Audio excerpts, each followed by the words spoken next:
Hey, good evening, everybody. Welcome to 20 Sides to Every Story. Tonight we are digging further into Temple of Elemental Evil. So, this is our community campaign. Thank you, Dawson, for the cheers. Um, we play a number of these games each month, and we invite members of our community to come in and get in a game with us. So if as you're watching the game here tonight, if it looks like it's a lot of fun, you'd like to get in a game yourself, you can certainly do that. We'd invite you to come join us in our Discord server. I'll be throwing the link to the Discord server there in the chat. That's where you can kind of keep tabs on the campaign. Right now, I've got one more game that's listed currently on the 16th of July, but I'll be sometime this week. I'll post a few more. They generally happen on Mondays and Fridays, kind of wherever we got space in the schedule. So come join us in the Discord, read about what's been going on with the campaign, and see about creating a character when you might be able to jump in next. I always give. We have a Patreon, so you can go and check that out too, where we. I see Casey's doing a dance because he got shifted here. I'll fix that. I'm like, Um, I'm gonna be here somewhere. there you go. Um, so come and join us in the Discord and check that out. I always let the Patreon folks sign up first, so you can come check that out. Get That's your way of supporting the channel and then getting priority for those games. But after we've exhausted the needs of the patrons, everybody else gets a chance, and I try to get everybody a spot. So this is sort of exciting that we're doing this content. This is not released yet. We've got privileges from Goodman Games to be running the Temple of Elemental Evil, the original Adventures Reincarnated version of this, just a tad early. So we're flying through the fifth edition content. So if you played it back in the day, you want to revisit it in the new the latest rule set, or experience it for the first time, come and join the Discord for that. Um, Other announcements that we have for this week: we're about to turn 4 years old. It's our fourth 4 year anniversary. I want to say officially is the ninth, and so we got two games that we're running. We're running a game Friday night at 6 p.m. and another one Saturday morning at 9 a.m.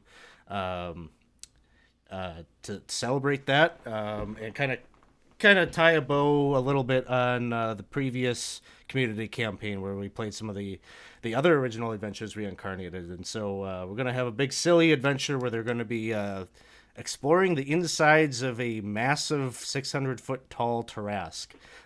So get a little bit of like Magic School Bus kind of flavor going on there as they explore the mega dungeon of the inside of the Trask.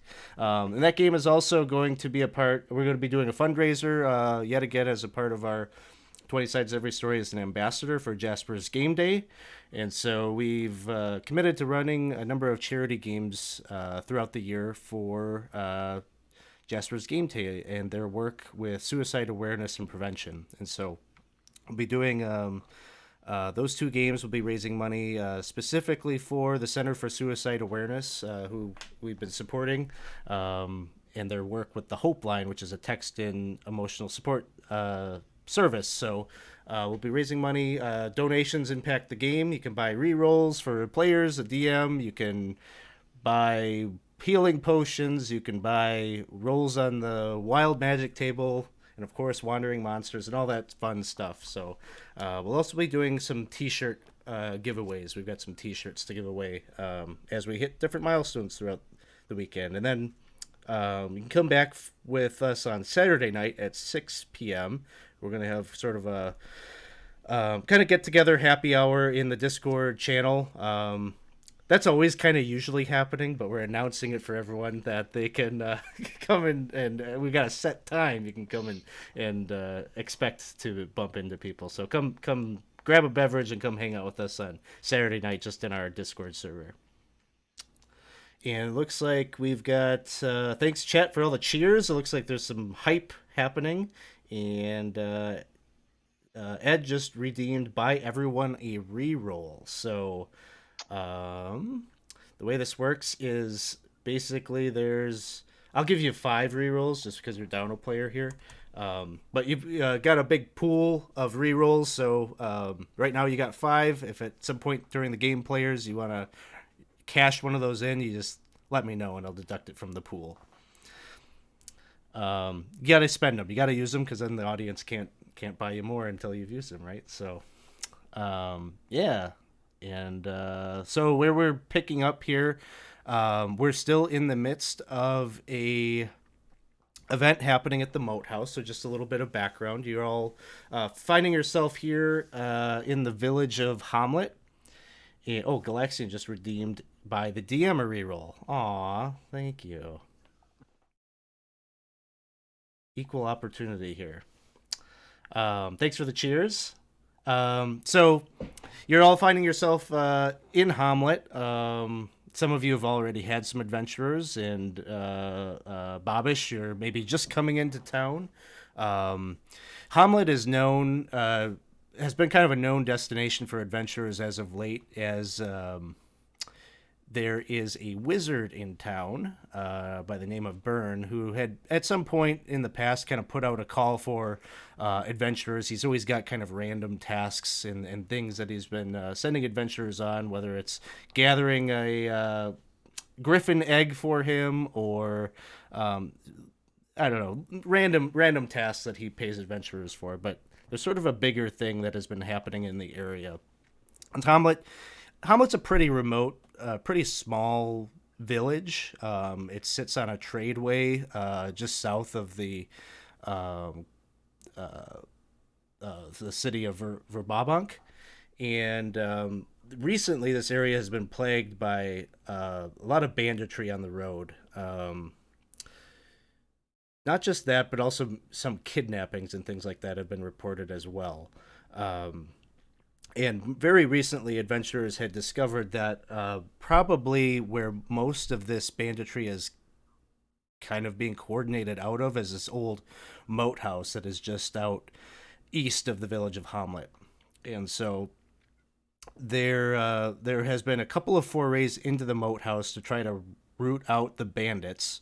Um, and it seems that they maybe have come upon something that is more than just mere banditry, but something bigger. Inside the moat house, they've dealt with some bandits. They've also dealt with some hobgoblins and gnolls, and it seems like there's some kind of bigger coordination that is happening there. And Burn had, I think, confided in some of the adventurers in a past player characters that he's worried that an evil that had taken root in this area some 50 years ago maybe hadn't been truly expunged from the area and has been dormant and is rising again. He spoke of there were some cults that were really active in this area that worshipped elemental forces and caused a lot of problems some 50 years ago. Forces of good had come in and kind of cleared them out, but there are some calling cards, especially a dagger that one of the adventurers had shown him that makes him feel that maybe those cults are back at it. And so we have learned that the leader of the forces at the Moat House is a half-drow named Lareth. We haven't met this character yet, but we've, from secondhand accounts of some NPCs and such, figured out that that's the name of the person that there's sort of a manhunt for right now. And so Humboldt has come back with Elmo, the ranger, the son of the head of the militia here in Hamlet, and some other NPCs. They're gonna kind of exit screen at this point. So it's Humboldt and Elmo that are entering into the tavern in Hamlet, the Tavern of the Stumbling Ogre. We're gonna do some character introductions right here. So we're gonna kind of go around the virtual table here, and each of you can give us your character name, class, race, and just give us a short little bio. What do we need to? What does the audience need to know about your character as we're entering into this session? And so, Seth, don't worry. We always let the newbie go first, so you don't have to lead things off. So we'll start. Why don't we start with Udo? Yeah, my character is Udo Orlik. He's a Goliath fighter, and since coming to Hamlet, he's had one other adventure with Humboldt. After which he acquired a great deal of stout, and then he traveled with the crew to Verbabunk to sell that stout. And upon arrival, Udo went out carousing and immediately made someone who he feels is a friend, but is actually his enemy at this point. Forget his name, but he's one of the knights out there in Verbabonk, and and then upon his return to Hamlet, with some more of his downtime, he decided to go pit fighting to regain some of the money he lost when he was out partying. So right now he's got some money in hand, and he's excited to head back out and adventure, and probably seeing Humboldt come in the door looking really tired is probably overly excited to see somebody he knows in town. Yeah, that knight's name was Sir Gerald Layton, and don't think I've There we forgotten go. about him. He will show up at some point in the future. Oh, very cool. Next up, we've got Humboldt. So, hi, I'm Casey. I'm playing Humboldt. Humboldt is a human. He is a matchmaker, and by that it means, to be clear, he does not make fire sticks. He takes people and matches them together. There seems to have been some confusion regarding that. Humboldt has a donkey named Odie, and he and his donkey did a little bit of transport. He's doing a little bit of adventuring, building up a reputation as a upstanding fellow of society who can be trusted with your son/daughter's future, and has been recently getting the stuffing kicked out of him in this moat house. But he's working through it. It's what you got to do to become a matchmaker. But please don't talk to me donkey. So just leave the donkey be. That's a donkey. I see you over there. I see you. You talked to my donkey last time. He's still trying to come in the door. He can hear your voice. Don't talk to the donkey. So. So next we'll move to Galileo, Whisperer of Donkeys. Donkey Whisperer. You're So muted. you. Galileo is a furbog, uh, druid, level 2, and he did develop a friendship with that donkey, and he would find it very rude if he didn't say hello once in a while and ask how he's doing, but he'll try to do it on the sly so it doesn't upset you. All right, that's Galileo. And next up, we've got Bobish McBride. So it's actually Bulbish. Bobish. McBride. So Bulbish is he is a half elf bard, right? He is from Kioland, and he speaks Kiolandish, Flan, and but he loves donkeys. Or he hates donkeys. It's a love-hate relation with a donkey. But it's no wonder they don't have any friends, right? So Bulbish, he does a lot of support, right? He's there to inspire the party, right, as needed, right, and then do his best to stay out of the front lines of the fray. But he is a bard. He's skilled in dulcimer, the lute, the bass lyre. Very impressive on the bass lyre, and then of course his favorite is the bagpipes, and that's actually why he's here. He was performing here in Hamlet as he's been on tour.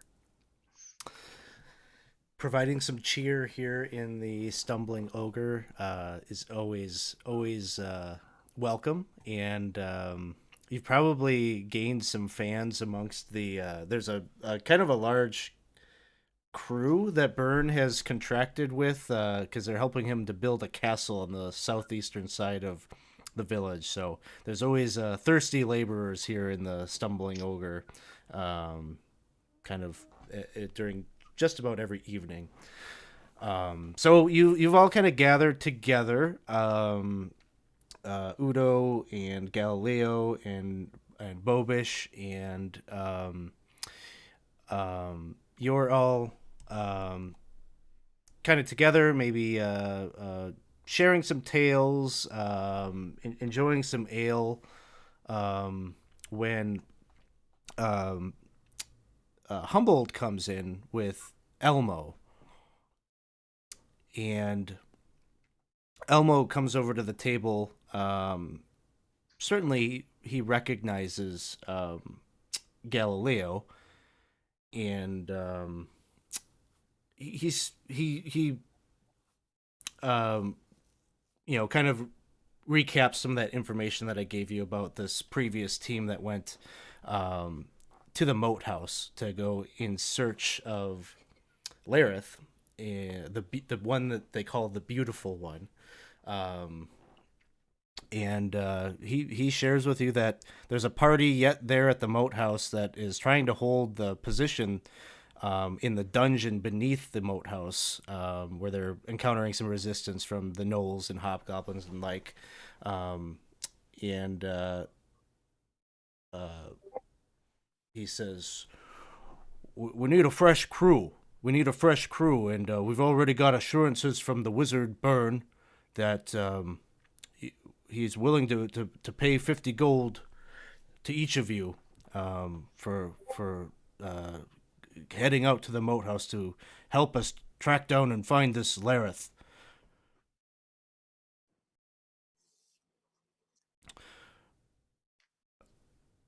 They're certainly being harried even as we speak. They need relief. Might you three be willing to come out back to the moat house with us and help swap them out so they might be able to get back here and rest? Oh, 50 gold. That's quite an offer, but is there no way you wouldn't consider sweetening the pot just a wee bit? Make a persuasion check.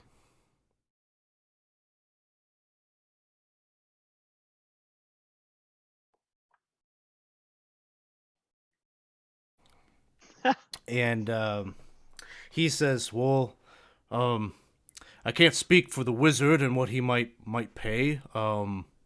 He seems very my experiences with him. He seems very strict about how much he's willing to pay." Oh, a bit on the side though. You get to keep what you find, and as we'll be going in to relieve them, we'll get anything we find. And to be honest, this last run, jack and shit, we found nothing. The first time out though, great Heekman treasure chest. So there's got to be another treasure chest just in the next room, wouldn't you think? But there's a fearsome number of doors. There was like 3 in one room, 2 in the other, 2 back behind, a fake column, a bit short-handed to go opening more doors when you got that many around you. Elmo says, "Well, with how much that they've been taking from the folk that have been traveling through, the merchants and the like, if we find Lareth, I'm sure that he is the one that is lining his pockets. There should be we've got to follow this money. It has to have gone somewhere." Well known for their hordes. Dragons, drow, very close alphabetically. And All right, I'm in. just to get it straight, this is going to be dangerous, A smidge.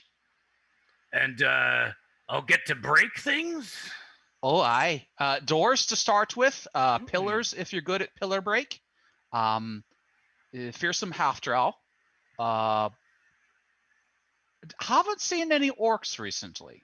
We did gnolls and bugbears. So maybe orcs. I'd say if it's dangerous and I can break things, I'm in. Oh, that's a good sign. We need more people like you. Aye. So if we're all good, we can throw any gear you have on Donkey's cart. You stay away from the donkey. And we can be heading off. How's Um, Donkey been doing? Is he good? I, I Is, is, don't. he, He he been happy? uh, uh I can ask him.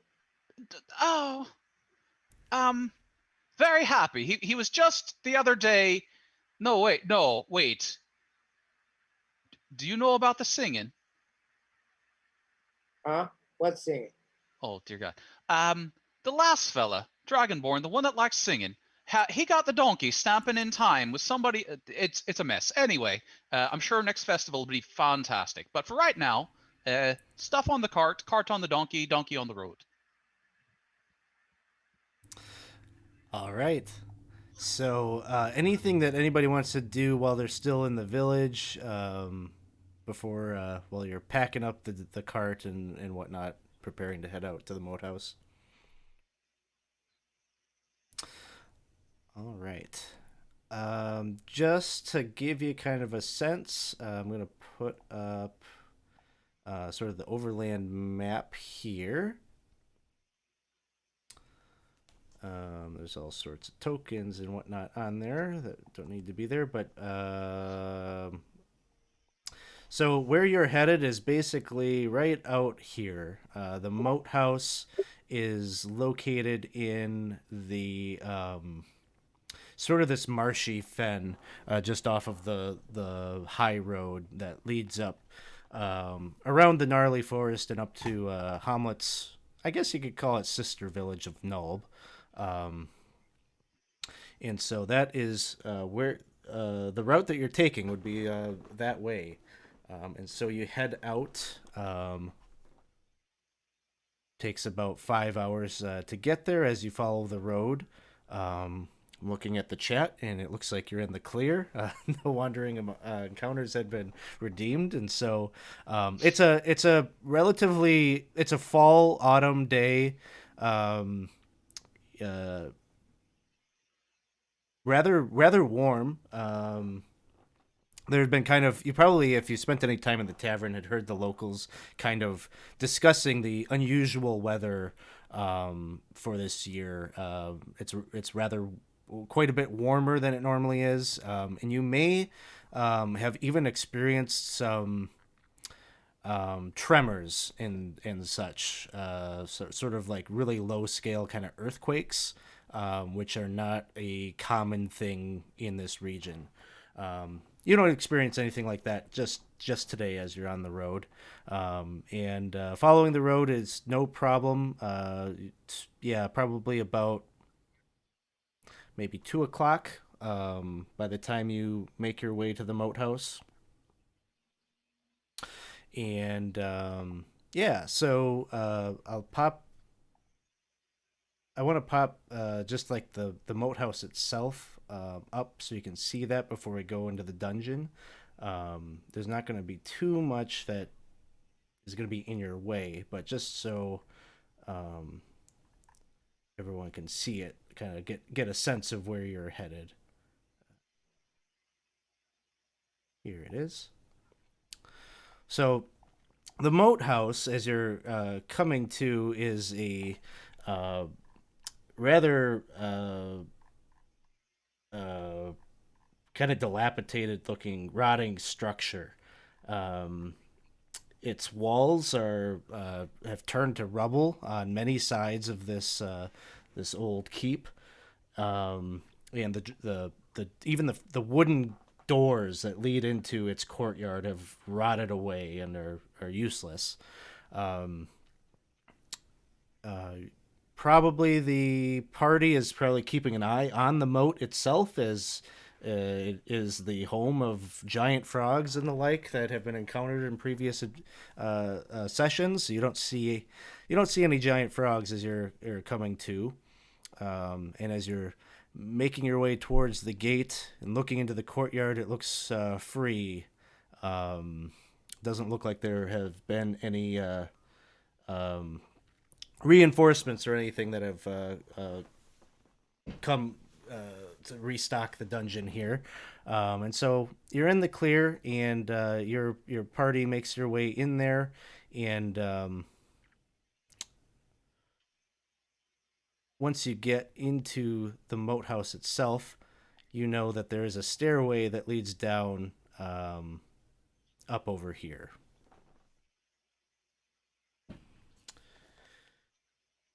Would you like to follow that same path down into the dungeon to get to where you're going to refresh the previous party? Hi, Have we looked around to see if there's any other things, or do we just know that's the one stairway down there? So Um, I would say this area over here, this hallway down here has never been explored. I guess that's part of why I'm bringing you through here, just in case you wanted to explore something, that you have that choice or that option. I guess there's folks waiting for us, though. oh, they were supposed to look down there already. How'd that?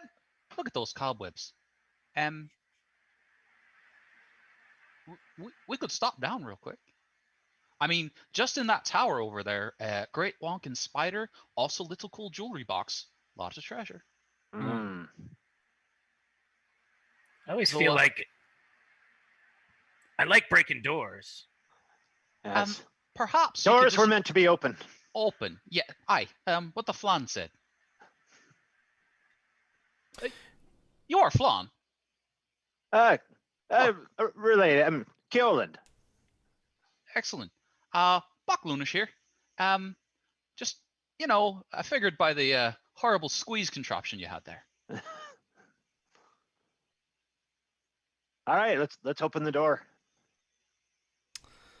All right, so whoever's moving down there, you can be able to move your token. It is, you pointed out you thought somebody should have looked through this hallway.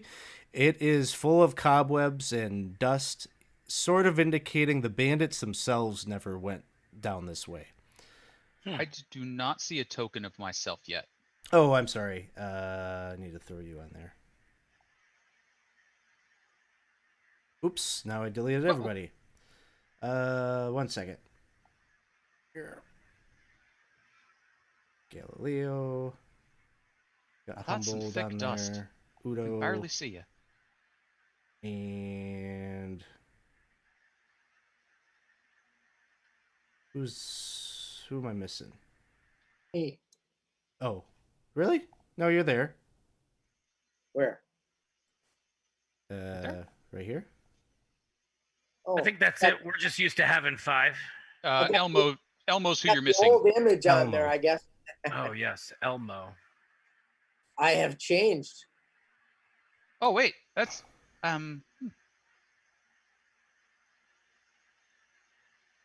There he is. Okay. So you're looking down the darkened hallway here, and you can see there are 4 wooden doors. One here, one here, one here, and one here.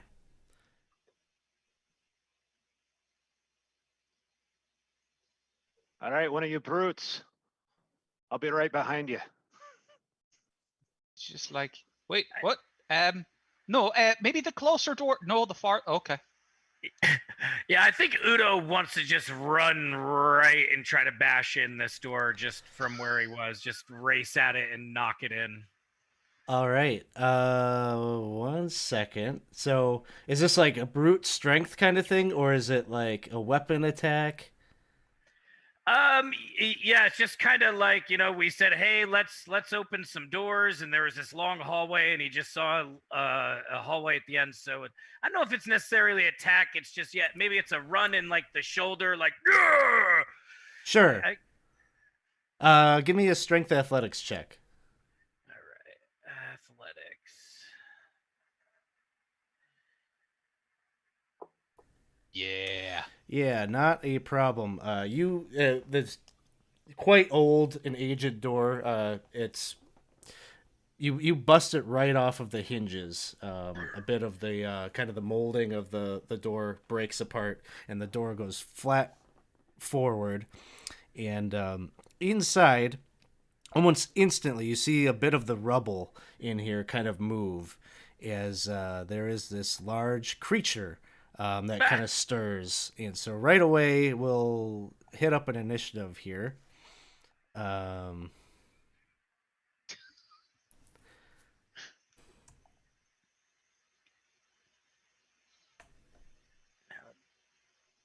Did we need to click anything, or are we just good to roll the initiative, right? I think you're good to roll yourself on there.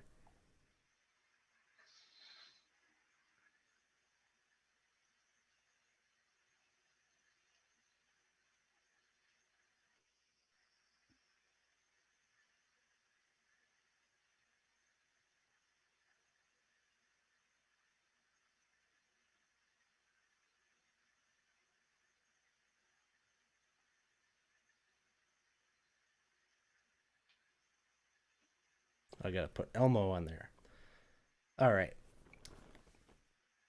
So as you crack open that door, and you hear this stirring, this thing, this is just an enormous green lizard that springs into action and looks quite irritated at the loud noise of the door falling to the ground.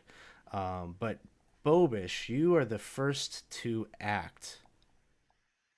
I don't think you can see this creature quite yet, but you can hear the stirring and the. You can see that it looks like Udo is readying himself to defend himself up ahead. All right. So just for movement speed, I can go 5, 10, 15, 20, 25. All right, I'm going to go stand right next to Udo. Let me just move my guy. Yeah. All Yep. right. Okay. All right, look in the door. Yikes.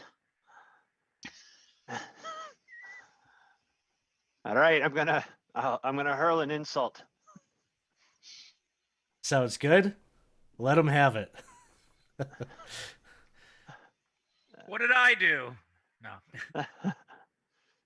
I look in there. Your muscles are weak and flabby like a poopy diaper. All right. Vicious mockery. He'll make his wisdom saving throw. And he. Well, they did just give me a reroll. Do I use it here on a vicious mockery? Sure. Why not?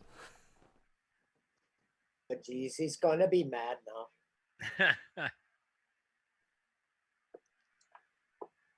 Oh, Oh, and he It's all right. makes it. But you burned a DM reroll, so that's worth it, I think. That's. And I'll be like, all right, Udo, you got it from here. Sounds good. I use actually my last five to move. Yep. One step. There Sounds good. Giant lizard is up, and it moves right up to Udo here, and is going to do a bite attack.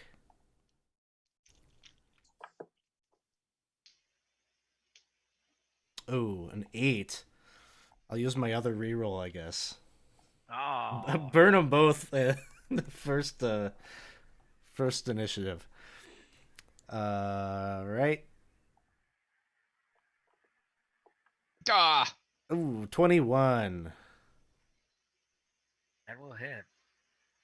And that will deal 7 points of damage. And is that half or more of your? I think you're level 1, right? Yes. So give yeah, me I think for the shock damage. We're playing with one of the variant rules for shock damage. If you take half or more from a single hit, you'll have to do a con saving throw, DC 13.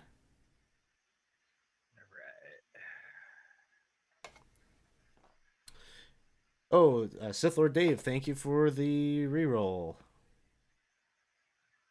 Wait, wasn't wait? No, Dave. All right, you made the con save, so you're good there. Next up, Udo. It is your turn.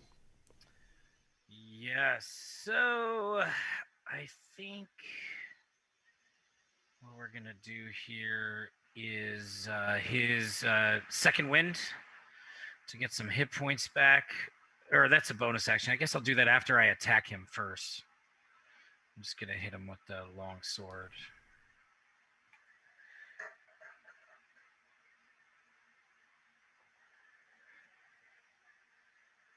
A 14 will hit. And let's see. Does he take? Oh, did that roll? Okay, let me. I thought I rolled the damage with it for some It reason. looks like it is. Total one-handed. Is it? So is it 7 points of damage? Where did it go? Yeah, it just would be the one hand. So, what did it roll? I don't even see it here. Hang Well, on, I'm in the wrong. Yeah, in Foundry, I see there's Oh, like one-handed was 7. Yeah, that's probably with his +3. So. Okay, yeah, it looks like it rolled a 4 and then +3. Yep. Yep. Okay. Yep. So one good hack slashes at the hide of the lizard. Yep. But he's still. And then up. with my bonus action, I'll do my my second wind and try to get some hit points back here. Did that? There we go. All right, so 6 points back, Okay. and that'll bring us over to Galileo.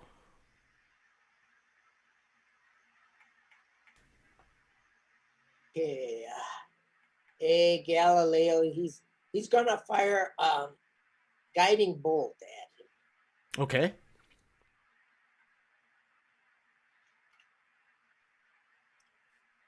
Let's see. I gotta do a ranged attack.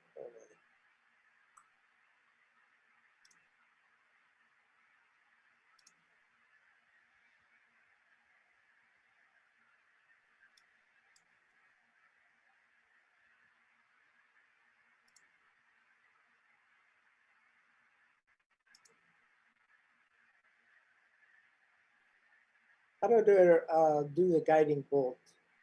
So under your spellcast or spell book, right? Yes, You got. I got the guiding bolt out, and Yep. Did you click the icon? When you hover over the icon, it should turn to a D20. okay, there we go. And then it'll prompt you for whether it's normal, advantage, disadvantage. It's normal in this case. Guiding bolt. Okay. Now in the chat, hit the attack button. There we go. That Which, didn't do very good. that wasn't very good, but I'm going to do a reroll. re-roll it is.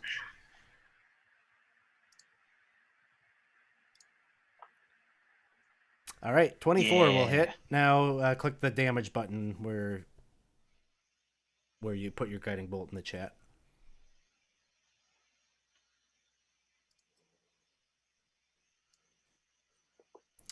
Whew. All right, 13. That's enough to do it. You take it out. Nice. Right.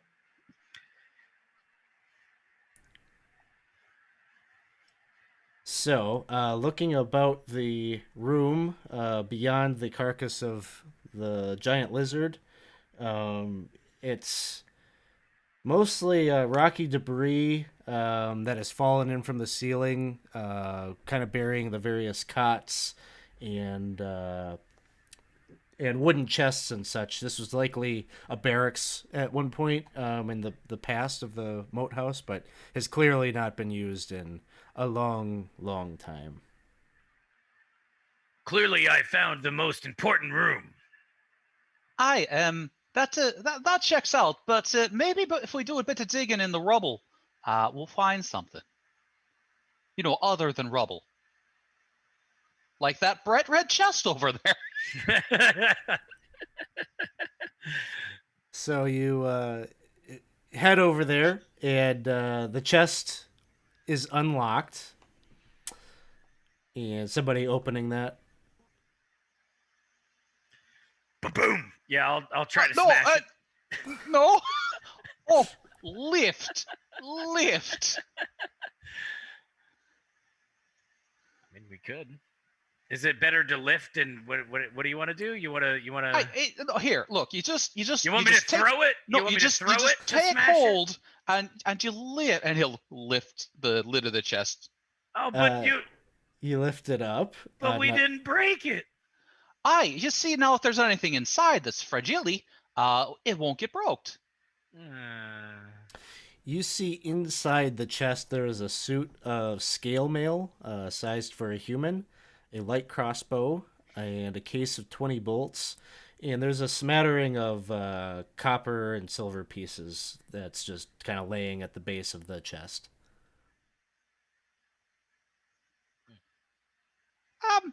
This one you probably could have smashed. It wouldn't have gotten too bad. Does anyone fancy scale mail? Oh no, I can't wear that. No. Oh, sure, it would look fantastic on you. Stewards don't like that metal stuff. No. Oh, I could use a light crossbow. well, here you go. Light crossbow, couple of quiver of quarrels, Bolts. bolts, and looks like there's a number of coins. What this? In total, there is 33 copper pieces and 27 silver.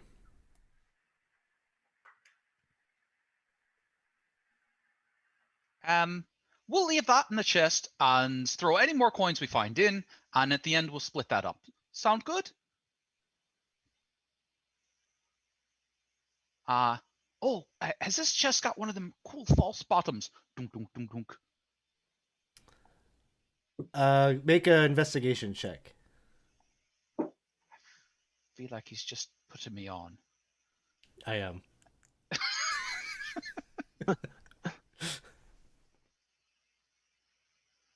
I mean, maybe. But you can't figure out how to open it. Puzzle boxes. Every single one I've ever found. Now, is this an old fireplace? It is. Make a. Make a perception check.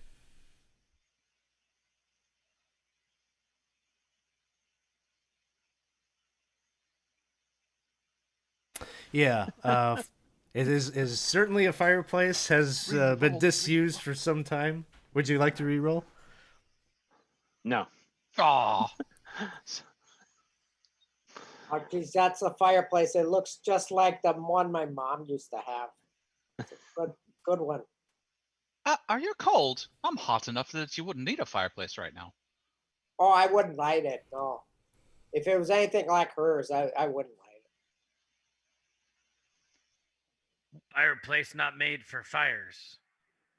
Well, she forgot the chimney wasn't very clean, and it always made a lot of smoke in the room. You know you can clean those. Yeah, we know that, but she never got around to it. She just kept on, and we were always coughing. There's just smoke everywhere. I don't mean to press, but you are a fear bulg, hey? Fire bulg. How can you not have a working fireplace when you're a fire bulg? That's not fire. That's furball. Oh, I'd always heard it was fur like fire. Well, I don't know. Some parts of the country it's different. We got 3 more doors and a bit downstairs. If anyone wants to do more door open. No, Odo. Come on, Odo. All right, it's all yours, buddy. All right. Which one you want me to break next? Smasher's choice. All right.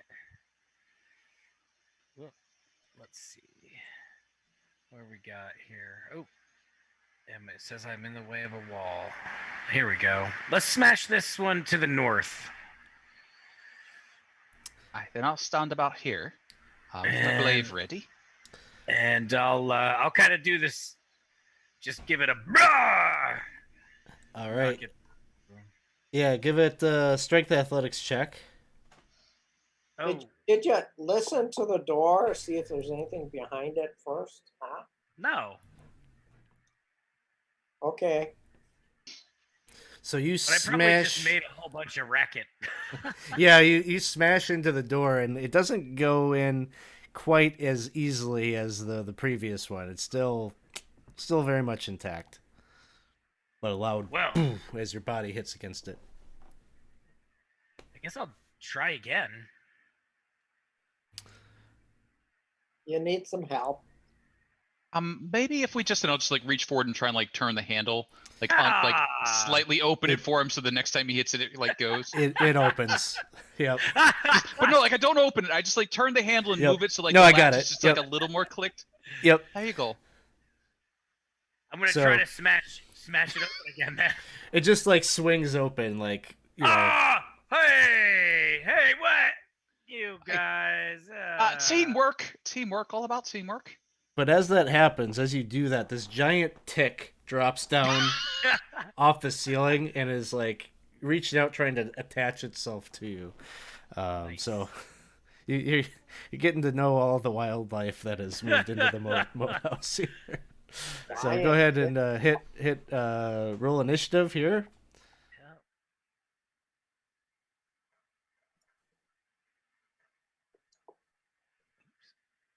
Did I do it? I did it twice on accident. Mine did not replace my old one. Let's see. What should it be?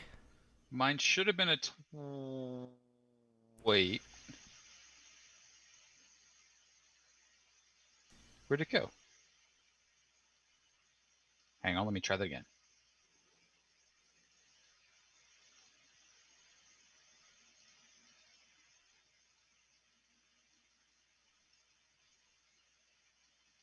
I'm hitting the button and nothing is happening. Well, the giant tick is gonna get a bit of surprise here, so I'm gonna have him go, and then we'll figure out how to fix your spot there. All right, so he's gonna have advantage on this bite attack that he's gonna make on Udo. A 24, and he deals 4 points of damage.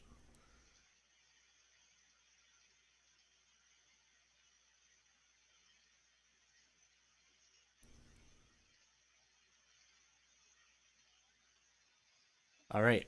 Sorry, Casey. What was the number supposed to be? 12, but 12? I'm fine. No, I can update it. Okay, yeah. If you can. There you go. Yes. So that was the surprise round. So we start with Bobish. All right. Let's move to where I can see it. So 10, 15.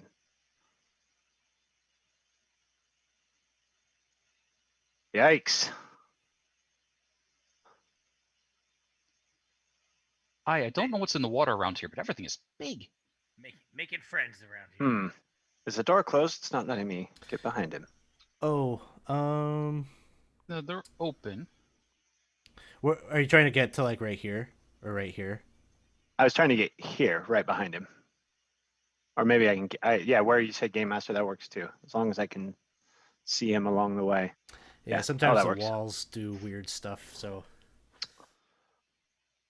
All right. Well, I say we use newfound crossbow. But I don't have it in here. I haven't synced it yet. So I can do that. You added it on D&D Beyond. I just did, yes. Okay, so if I click this, it should import.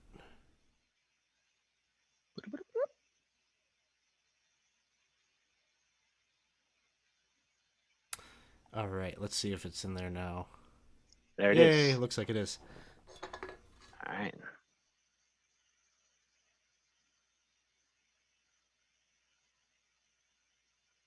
And in the chat, hit where it says attack.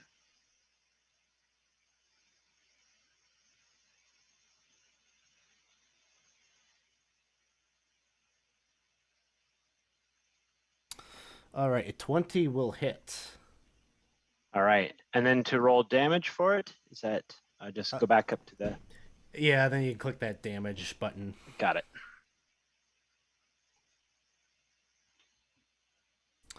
All right, 10 points of damage. And then as my bonus, I'm going to give our fighter here Bardic Inspiration. So the next 10 minutes, you can add a d6 to either an attack ability.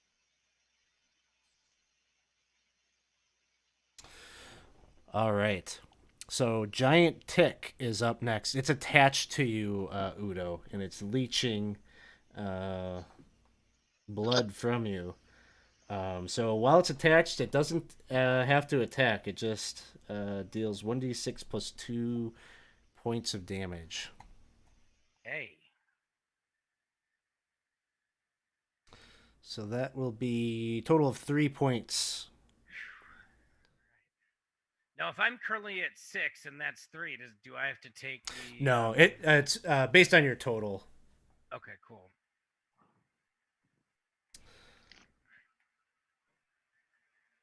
All right. So then next up is Galileo.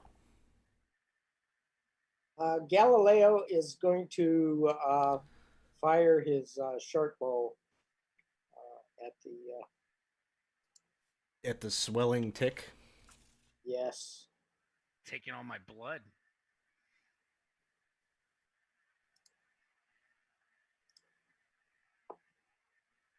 Whoo, and Oh, that's a crit. snap. All right, so you want to do normal crit rolls rules, or do you want to roll on the table? I'll try rolling on the table. If you've got the option, why not? I believe it's a D20. So what am I supposed to do for damage then? Well, first roll a D20 because we got to see what your crit effect is going to be. Okay, just so that just normal. Okay.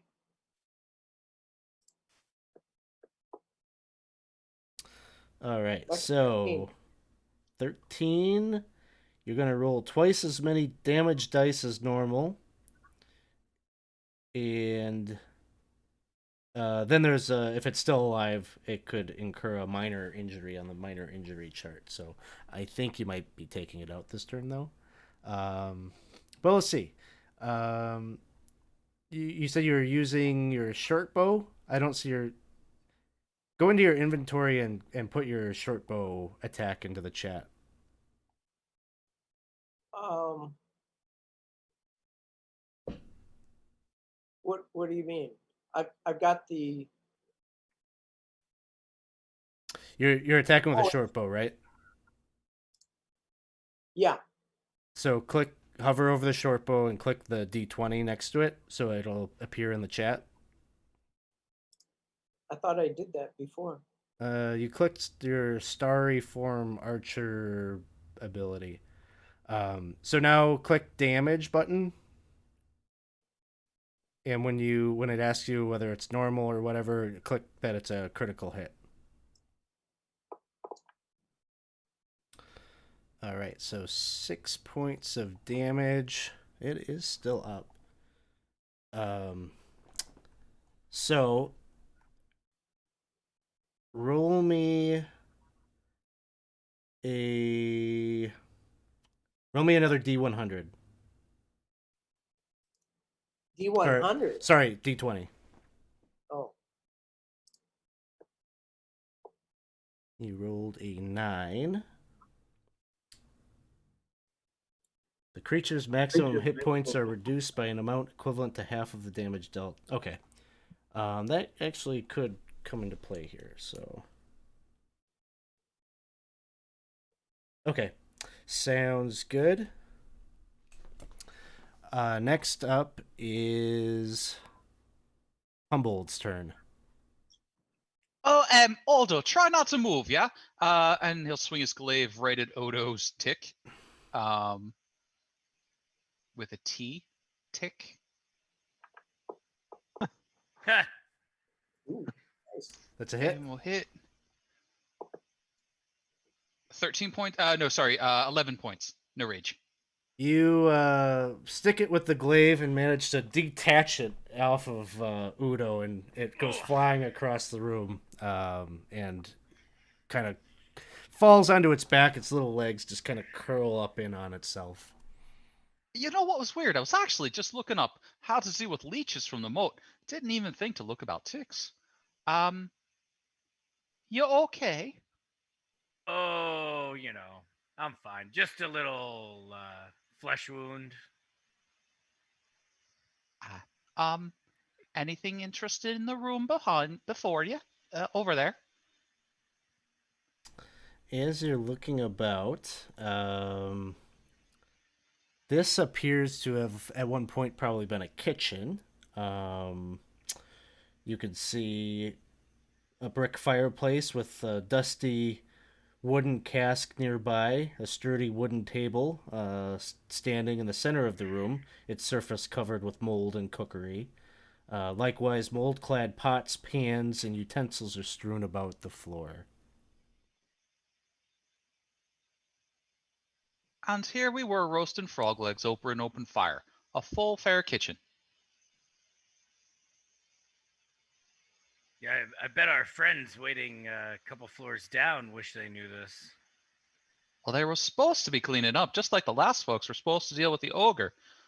Nothing but a lazy bunch of... All right, do a quick search. Yeah, let's search stuff. Go ahead and make an investigation check. Not my strong suit. If multiple of you are doing it, no problem. I have an actual 0. So you're searching about, and you spend a good 10 minutes in here, and you don't find anything that appears to be of any value. Except for this tick. Well, there's one more door. 2. Oh, is there 2? All right. Ah, Well, one here. if something hits me and I go down, somebody just help me get up, because I'm still bleeding pretty good here. Oh, You sure you don't want me to open one of the doors? I could open this one right here. You see, look, you just go twisty, turny, pushy. Like that. Wait, assuming it's unlocked. Assuming it's unlocked. If it doesn't open, I'm just gonna make a run for Well, it. actually, I have to see. There's a roll that has to happen. That one opens. That one opens, no problem. So it and then seems. Then he'll just like swing his glaive up, be like, pokey pokey tick.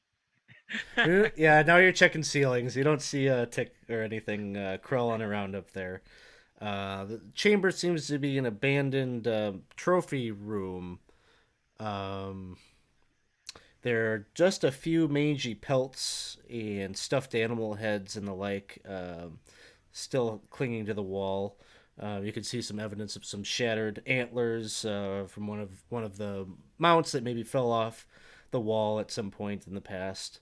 In the southeast corner, part of the wall has sort of, in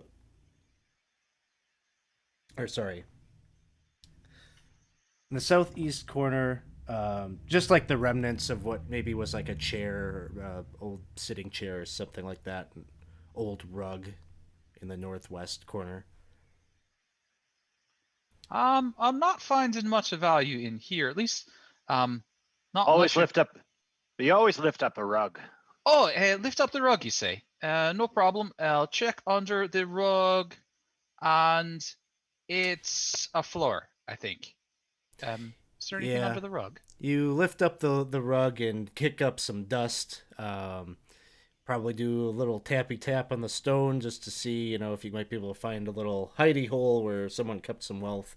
Nothing like that in this particular spot. All right. Well, we'll knock the rest of the trophies off the wall just to make sure there's no false backed ones. Oh, Um, by I'll the way, loot. Alex, I didn't use any first level spells, but it looks like somehow one got used for some reason or other. Guiding bolt. Just yeah, you did use a guiding bolt. Guiding bolt is something I have.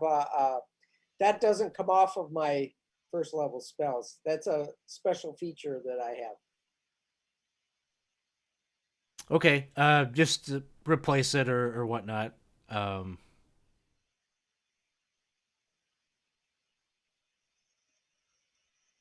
All right. Well, just one quick loot through the trophies. Then move Yeah, on. yeah. You take a look at it. You don't find anything that they're concealing. All right. Now, Uldra, So- do you want to do this, or should I take care of this one for you? I'm just gonna look over at you and I'll turn the door knob. It's gonna look like painful for me if it turns and clicks and opens it. It is seems to be. You're looking at the wall. It doesn't open, and you're looking at it, and it looks like it's swelled over time. Maybe the humidity or whatnot has. It's not. It's jammed. It's not easily opening. So I'm just gonna say like, this doesn't work, and I'm gonna break the door. Athletics check. I'm gonna step back. That seems wise. Jesus. 12 is all you needed to get that one down. So you break it in, and now you're looking into this last explored room. This See, I chamber. told you these doorknobs, they're useless. You see the shattered remains of a bed, possibly a small table intermixed with rubble from the ceiling. This might have been living chambers for someone at one point in the past. Give it a searchy round.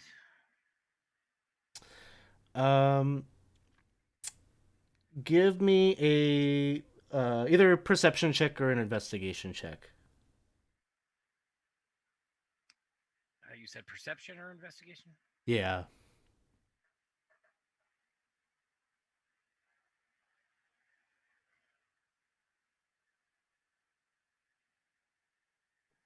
Looking around the room, you don't see anything that strikes you as valuable.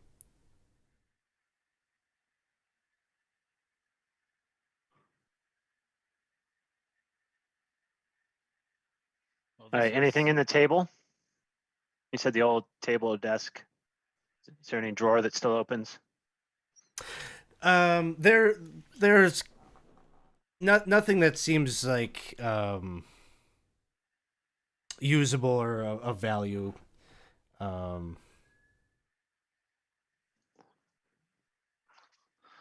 right. See, I knew opening these doors would be very fruitful. I got my light crossbow. And we've got lizard for tonight. But if you want, we can go. It's just around here. Is to get down the bit there, just up here. And then I can show you that false pillar. But then we should probably get along to the 3 doors. Oh, Odo, you're still a lot of blood. I'm still bleeding.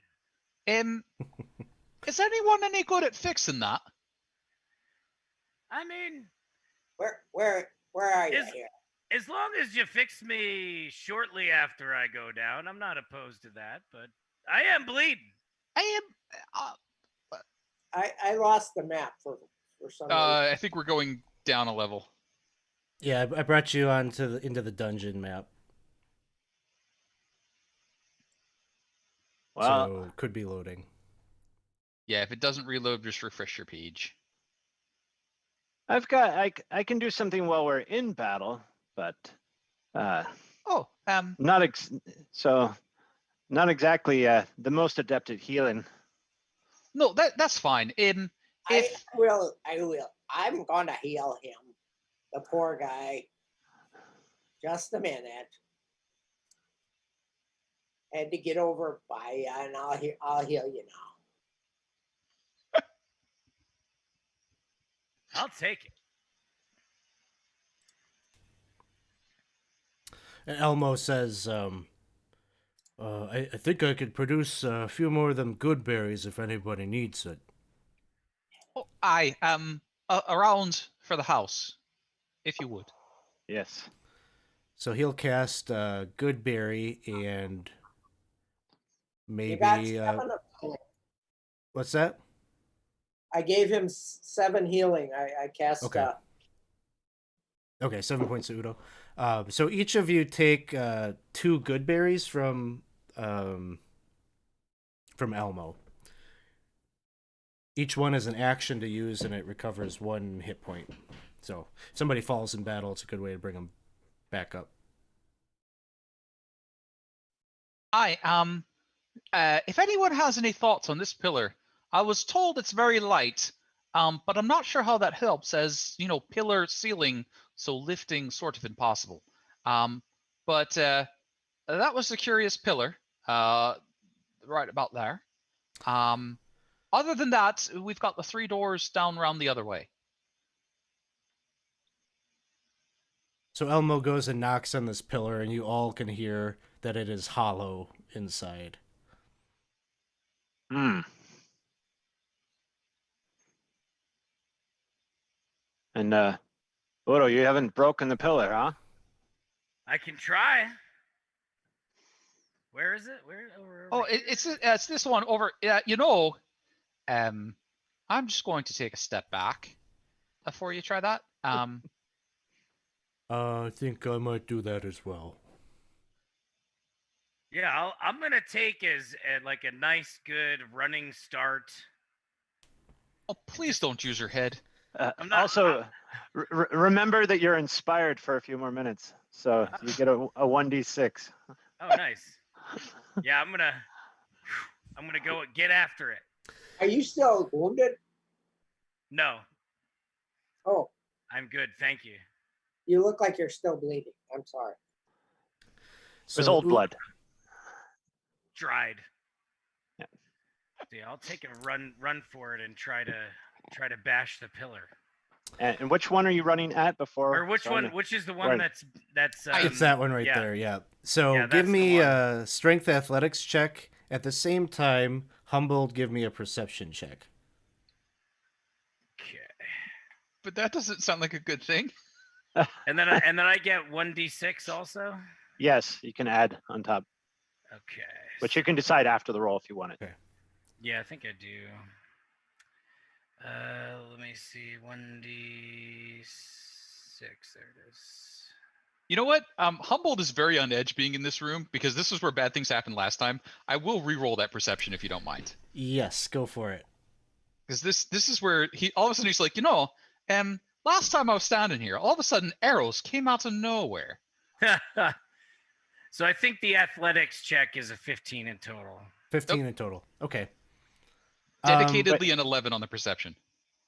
So Wait, didn't you roll a 15? You have no bonus to athletics? Oh, I It's a thought fighter. I do have a 5. I thought I rolled a 5. Yeah, you you rolled rolled a a 10 5. and a 5, right? Didn't you? his total check was at 10, and then with your bardic inspiration, that brought it to a 15. And then you have your. Oh, okay, got it. Yeah, that makes sense. Yep. So Udo, you go charging forward and you smack into this pillar. It doesn't budge, but up ahead, like overhead, you feel kind of some debris, kind of like trickle down on top of you. Not enough that it's not like the ceiling hasn't caved in, but you get the sense that maybe banging into this thing repeatedly might be a bad idea. Humboldt, you would notice that as well. Yeah. Maybe we just leave that one for. Let's go check out those. There's some lovely doors over there for you to open. 3 of them. One I was told opens to a stone wall, so that one will take a real good hit. So this pillar's probably actually holding up this ceiling. That's how pillars actually work. As is from my extensive knowledge of things holding things up. It was up this way and then around over here, and then through here, and we should see our friends. Mind the stench, ogre, you know. And then it was down all the way over here. Yeah, you got it, Elmo. And then down here. Hey, everybody.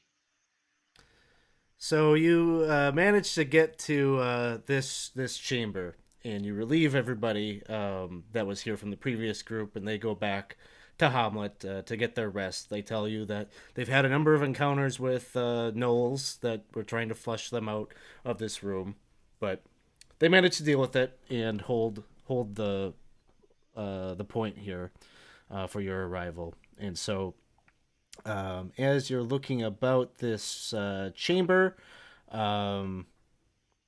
it was you could see that there are these tables about. This is the lair where the gnolls just to the west here have their bedrolls and had kind of made a lair or a camp. So this was kind of their security checkpoint, it would seem. There are 3 doors to the south of this chamber. This one right here appears to be a false door. Opening it just revealed earth and no tunnel. This one over here, when opened, just reveals a sort of a closet chamber. And this third one here seems to be more the path forward with 2 tunnels that branch out to the south and to the southeast. There are torches on the walls here, so it is lit actively, unlike most of the rest of the moat house that you've been in. So evidence that there is activity. This is inhabited. Nope. So for here on in, maybe not quite so far ahead, Udo. Oh, okay. And quiet. And speaking of quiet, I'm going to attempt to stealth if that's all right. Sure. Guess Yeah, I will attempt it too. Galileo is sitting in the dark and he's got lost. Oh, where did our friend go? I think he put himself in a cell. Here, I'll move you up. Nah. All right, So you're all sneaking together ahead, or is one of you kind of moving ahead to scout? Oh, quick question. Can anyone here see in the dark? I can. You want me to scoot ahead? Oh, I just can't. So I have to have a bit of a lantern, which spoils the whole sneaking thing. Though I think there's torches, so I suppose I could put my lantern out. Oh, I kind of scared of the dark. Oh no, there's torches. Oh, okay. Well, you don't have to put your lantern out then, do you? I suppose not. And he puts the lantern back on. Like, here's a strange one. Kind of like it looks like we've got a hall here, and we have a choice here, guys. We can keep going straight, or we can turn to the left here. Do we hear anything? Can we do a perception to go? Let's take a smell. Listen. Is there a bad smell coming from either direction? Oh, yeah. Give me a perception check for smell, and maybe another one of you do a perception check for. Everybody take a big listening. whiff. You know, I'll go with the listening.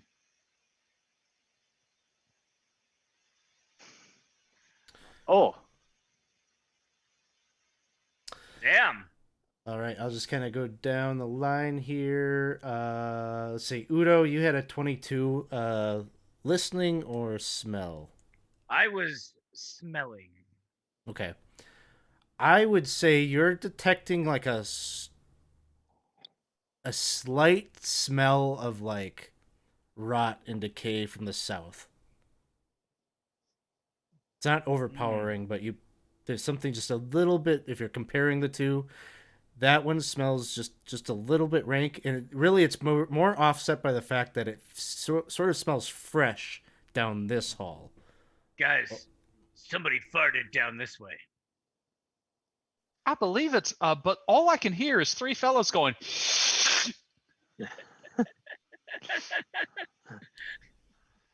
Must be good food then.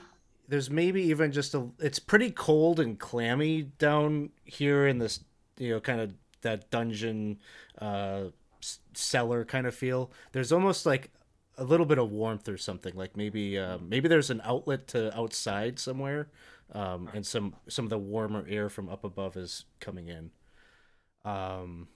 Let's see, we had a 21 from Galileo. Is that a listening check? I think I was going to do the smell check. Smelling. Okay, same thing. You pick up on that then as well. And with the 11 and 4, if those were hearing checks, you don't hear any noise from either of the tunnels. All right. Since I'm feeling a little stealthy, I think I'm going to go south and kind of peer down this hall. All right. If I may. So you sneak ahead, right around the corner, down this corridor here. The ceilings are about 10 feet tall and 10 feet wide. Whole thing is just cobbled together like stone. None of it is really uniform. But you notice there's no torches leading down that way. To the south, there is some light and some stairs that descend down, maybe 10 feet or so in elevation, into what appears to be a chamber that opens up. There's some torchlight down there as well. I'm going to motion like I'm landing an airplane. Come to me. Pause here. And wait here. Wait, what? Shh, keep it down. Oh. All right. I'm going to keep tiptoeing down here to see if to take a peek in here. So now, really no perception check probably needed. You smell kind of a foulness around the corner there. As you peek around the corridor, you can see that the stonework of the chamber sort of there's an opening. There's like an arched opening in the stonework that leads into another chamber that looks like earth. Like it looks like dirt, like a dirt floor on the other side. You've got dark vision. You can kind of see. It looks like there are some like coffins and such kind of laid out in little niches in the wall up ahead. All right. I'm going to tiptoe back to the party. Yep, there's coffins. We did fight a few undead early on, so I mean they were the slow and lumbering kind. All right, but sometimes they bury them with treasure. True. And if I was hiding treasure, I don't know that I'd choose a coffin, but I might. What's down the stairs? We could break them. But just so that we don't get like things coming up behind us.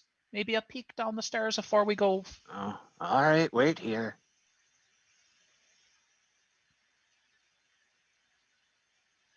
Wait, no, you go left, I go right. There we go. No, hey, you. No. So you head down those stairs, and what you see in the center of the room is like a pool about 20 feet wide, 20 on each side. Um, and give me give me a perception check as you wander in here. Wandering in all sneaky like. Sneaky like, sneaky. yes. Yep, yeah. It had a 13 on your stealth check. No, I had a 19. Or 19. Yeah.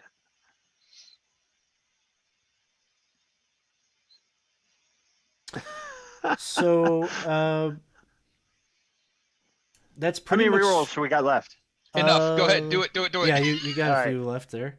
All right, let's do Oh, another I one. wanted to be a 17. Oh, still better than a 4. All right. So you can see the wet ledge around the pool's surface. It's a sort of kind of moist all over. There's sort of a sheen on the stonework here, probably a little bit slick. Um, there are around along the southern wall. You do see that there are some strewn about bleached bones. Mm. All right, can I go confer with my Yep. party? All right, so there's not really good options either way. I see there's coffins full of bones, and down below there seems to be a crude kind of swimming pool with bones. Either way, they're probably going to have to kill something. I'd say we should roll the bones to decide which bones to deal with. I agree. Flip a coin. If we were outside, I could look at the stars and see if it would tell me. But we're in this stupid. All right. dungeon. Let's see. Can we roll a d2? You probably can if you just do a /R 1d2. I think that would probably work. Let's see. Or you could do any even one, and you There can you say go. odd. Oh wait, it flips a That's coin. cool. Oh, So I So was what- gonna say left is 1 and right is 2. all right. So The it crude should. swimming pool it is. There we go. Any of you swim or breathe underwater? Just out of curiosity. No, why? Do you think that's going to be necessary? Oh no, I'm sure it's just just a wee damp. Hi. Not unless I turn into something that swims. Yep. Well, that said, I'll have my crossbow, and I'll be right behind you. Yeah, I'm stupid enough just to walk right on in. No, maybe just a bit back. We could throw like a rock in and see what comes up. Without, why are you so close? So as you move down in there, you see the rippling of the water and this gigantic crayfish. You're hitting all the giant whatever animal life. And I think Chris Doyle, who was the lead designer on this project, would be excited because I know he was a big fan of the giant crayfish. So it's popping up out of the water, and we'll roll into initiative here.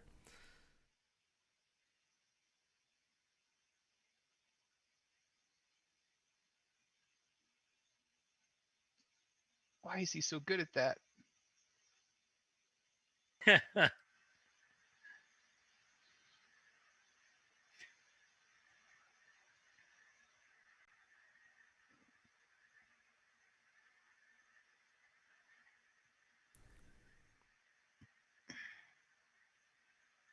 All right, so Udo, you it was your footsteps leading down in that likely aroused the creature, but you're first up in the initiative as it's starting to crawl up out of the pool. What would you like to do?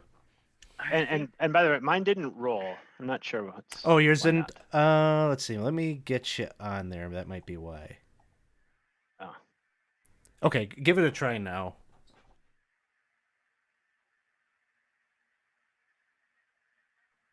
I still have time. All right. So I guess I'm just gonna step up to it and be like, "Shrimp's back on the menu, boys." Give it a. I'm gonna hit it with the one hand first. Let's see. Do I just? Ooh.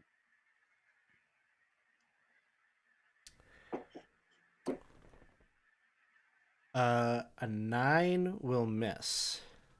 Okay. So I'll try the other hand then.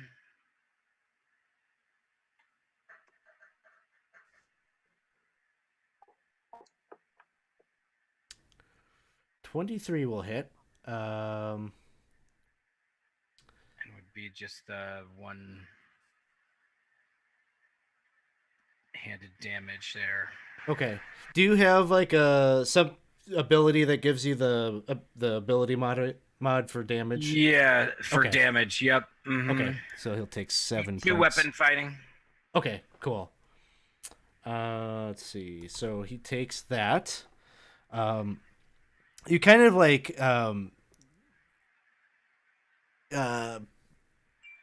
slash right across. It seems like it's got this very hardened outer shell. So it looks like it's. But you managed to cut through that, and there's some crayfish juices spurting out from the wound that you created. Some meats. It looks like it'd go really good with maybe some butter and garlic. Mm. Humboldt, it is your turn. Try Well, not to damage the flesh too bad, guys. for the love of everything. Why can't you just keep a distance for proper? Gosh, damn. And he'll start raging, and then he will attack recklessly with his angry glaive. Angry glaive. That's awesome. Wait, why is my angry glaive not working? What'd you do wrong? There you go. Advantageous attack. That will Thank hit. you, advantage. Normal. 6 there. And then I'll hit it with the back end. Perhaps. Still angry.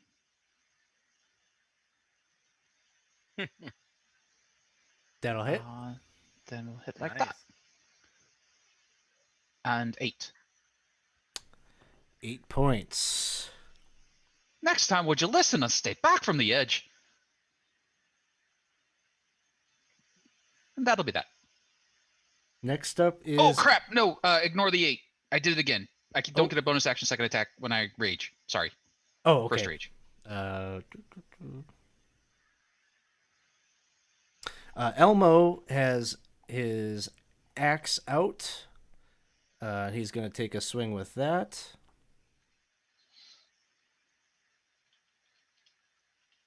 Rolls a 21. That'll hit. Dealing 11 points of damage. Nice. And then he's going to use his dagger as offhand. And that will hit for an additional 2 points.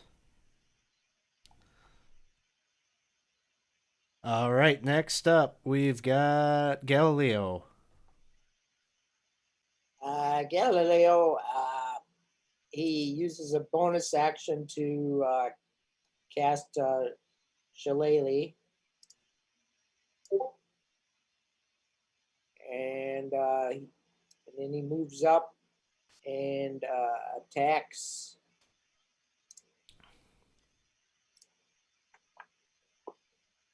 You bonk him, he hits. And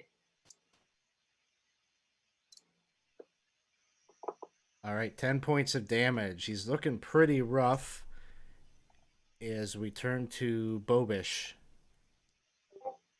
So, given that I was trying to stealth, do I have advantage on my first shot? Yes. Or is that gone? No, you still have it. All right, then I will attempt to use my light crossbow to take a shot.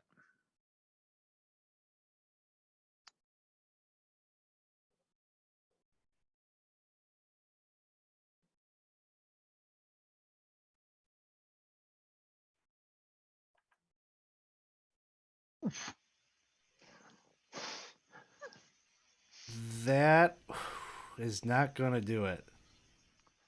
And then as I guess for my bonus, I will inspire Udo. I believe in you. I don't care what anyone else says. I believe in him a lot more if he was about 5 feet further back from the edge. And I will take a step back. So, I believe in you. Giant crayfish has 2 claws. One is going towards Udo.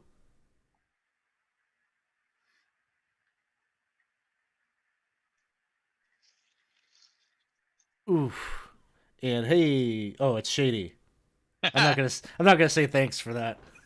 He's just farming EXP. But hi, Shady. Good to see you. And the other claw attack, I think, is gonna come over here at Galileo. Does a 16 hit? Yeah. And that will be 11 points of damage. Oh, we don't like that. And Galileo, make a Constitution saving throw.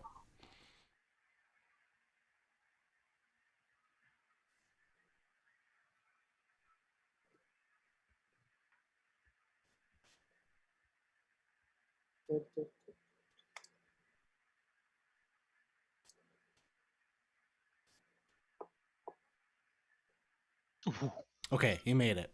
But takes a big chunk out of you. As we go back to the top, Udo, it is your turn. All right. So, yeah, I'm just going to hack at it again. Give her the old college try.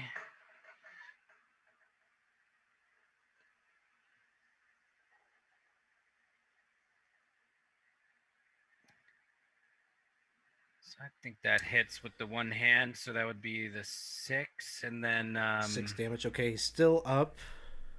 I'll attack with the other hand.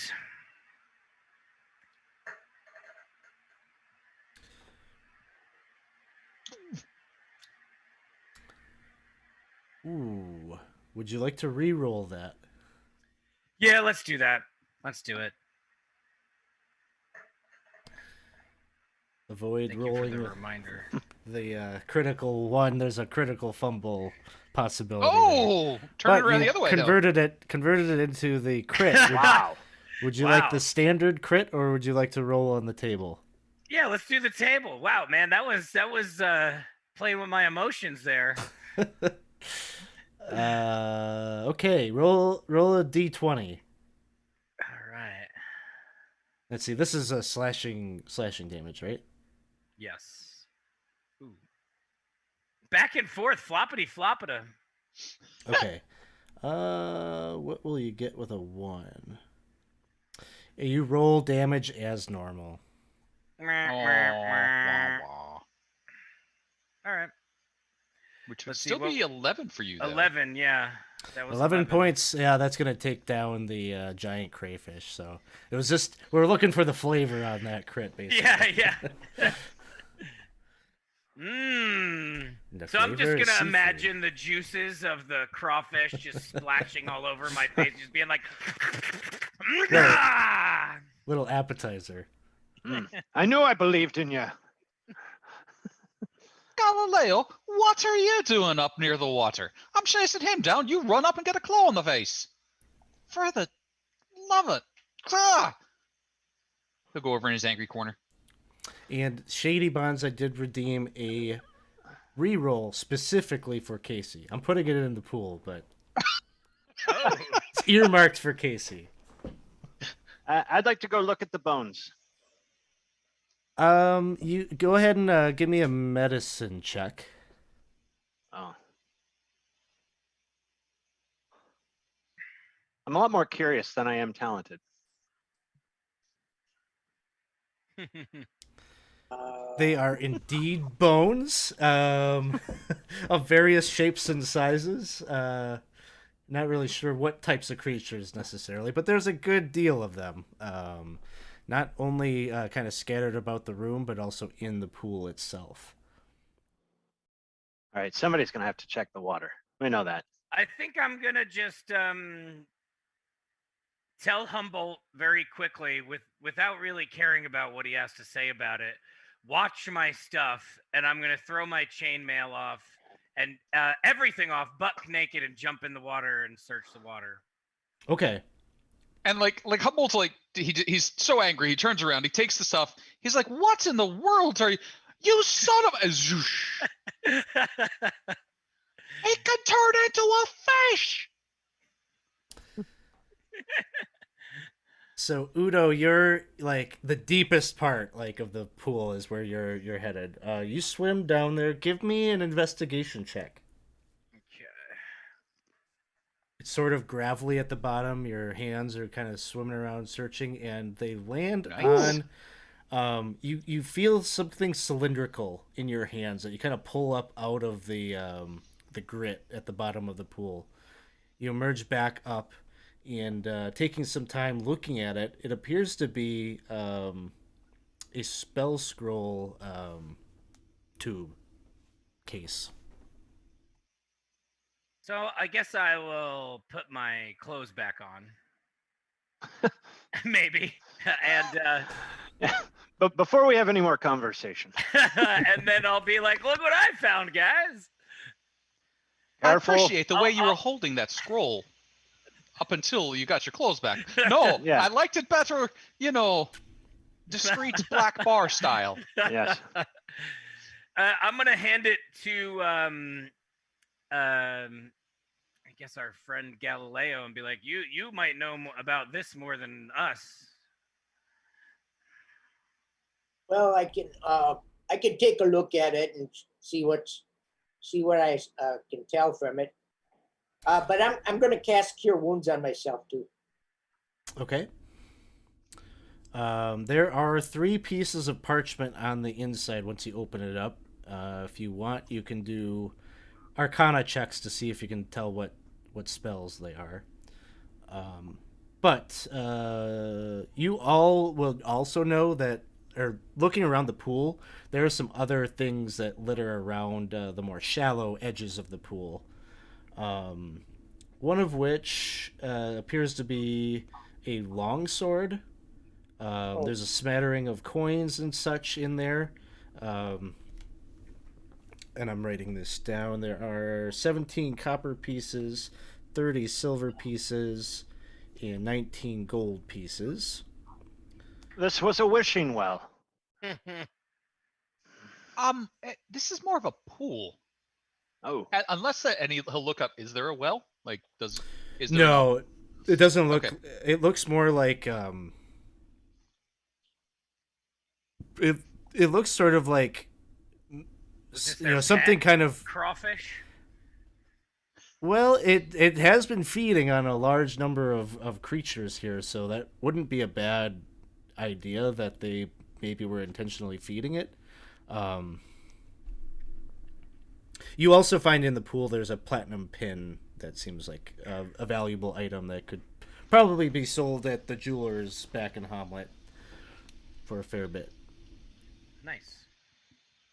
Oh, yeah, and Spugnor can, unless any of you can figure out if there's any magics to these things. Is that a skill any of you has? no. That's all right. Spuggy will take care of it.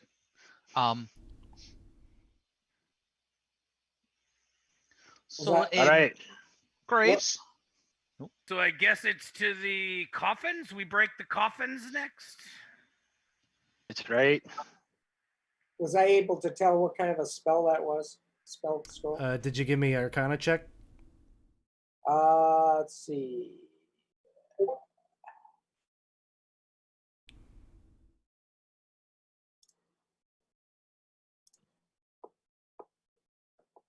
Yes. Oh, We will well done. count that for all 3. You hit a crit. We'll just. Yes, so 3 spells. One is a spell scroll of fly. One is for a spell stinking cloud. And the third is a spell that none of you probably have access to because it's from the book. It's called Push, and I believe it's a 3rd level spell. So at the point when it matters, we'll look that up, and I'll put a description in the Discord server or something like that, so everyone can see that spell. All right. All right. Well, as we're making our way towards the coffin, I will attempt to try to go back into stealth. And I'm still inspired at this point, right? Yep, for 10 minutes. Cool, cool. And how does that work? I choose when I use it up? You can choose after the roll on an ability, a save, or an attack. Okay, cool. It says after the roll, but before you know the effect. So, Gotcha. so you have. So All right. as you move in here, let me give you the kind of full description of what you see as you formally enter in. But the corridor here, the chamber is vaulted, and it widens a bit. The walls are all burial niches, apparently unused, as many of them, actually, all of them are unsealed. Only some of them have coffins and whatnot, but they look. Almost all of them are wooden coffins, and so they have deteriorated over time. This is not an area that has been used in recent times. There are bones that are scattered about, not properly placed in the niches. And Udo, you want to give me a perception check maybe as you're moving ahead there? Yeah. There's this foul rank spell down here. The 13, you kind of have just like this sense of you don't see anything moving about, but you feel like you hear like movement within the chamber somewhere out of sight. You don't see anything moving about, but you almost hear maybe like feet kind of shuffling about, but then you also hear like this cracking sound, like the cracking of bone. Something's ahead, boys. Get ready. Perhaps instead of us going to them, we have a convenient doorway. Maybe we just throw a bit of a rock down and then wait for them to come to us. Because if they're the slow and walky type, we get a few shots at them. We got a torch, right? Could we throw fire that way? Oh, I have oil. You want oil? I've got oil. Here you go. Let's do that. Let's throw some fire that way, and I have some torches. this way, if it, if we see it, we can maybe throw the oil at it and burn it or do something. I don't know. Oh yeah, here. I've got Kraken. I've got a few left from when we were dealing with the spiders. I think something like 8. 9. -1 for the use today, so 8 or so. Just give it a big poke, give it a quick chuck. We'll send a torch after it and hope for the best. So yeah, we'll make like a Molotov maybe type thing, or are you just saying throw the oil, throw the fire? You know, we may have been talking a bit loud, I've noticed. Around the corner, you see this one single form. It just has sort of a dull grayish skin. It's completely hairless, and its mouth is just dripping with kind of dirt, and it's got a bone in its hand that it's sort of like kind of idly gnawing. It seems like maybe you were talking and you drew its curiosity, but as soon as it sees you, drops that and lets out this terrifying screech, and you hear 3 distinct other screeches kind of call back at it. And so we'll hit initiative right here.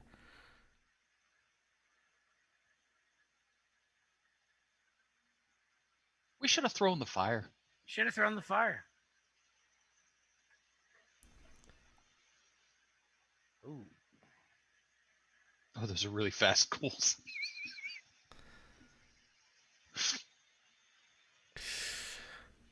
Yeah, scary.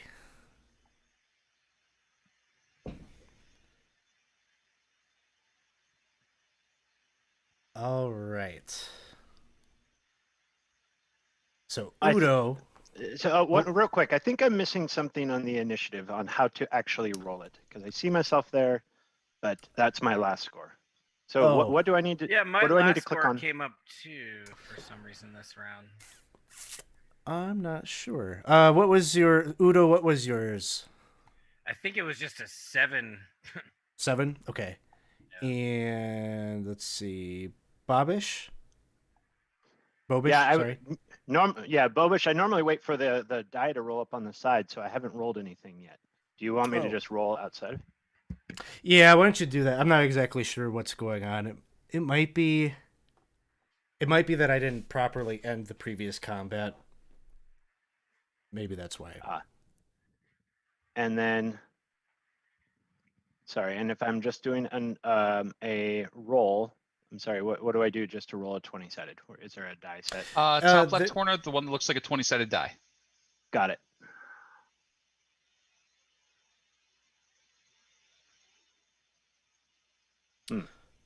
Humbled. What is yours showing up okay or? I'm not sure. So you know what? Let me throw a d20 as well. I am low. These ghouls are just gonna ghoulify us. Yeah, and for whatever reason, I can't. I'm clicking on it and nothing's happening right now. I don't know. When you click on it, doesn't it pop up and show you a list, and then you hit the one that says d20? No list is popping up right now for me. Oh, weird. Over on the left-hand side, do you see where all like your menu buttons are? Is there one that's a D20 that says simple dice roller? Okay. Yep, I'm pressed it and I'm not seeing it roll though. So down at the. Oh, when you click it, I think you get like a little pop out that'll be like it'll have D2, D4, D6, D8, and a bunch of. Yep. You can also just type in the /R 1d20 like that, and to the chat, and it'll do it. I finally did it. All right, so it's a 14 with my bonus with my. Oh my god, one of us gets to go before a ghoul. And Cliff, what would yours have been? You rolled a 6. It would have been a 7. Total of 7. Okay. Okay. I think we got it fixed. If any of them are wrong, just let me know. I can update those. All right. Well, ghouls, I guess, are up first. One back here moves ahead 5, 10, 15. He just charges right at you, Udo. I will give him a whack with my polearm as he gets close to Udo. Okay. No, back, you beastie. Nice. Not angry.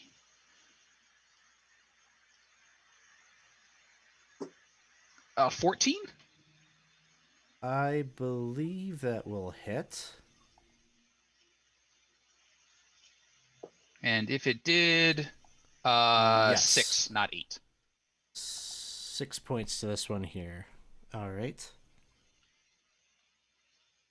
Other one charges around the from around the corner, gets up to you, Udo, and this last one here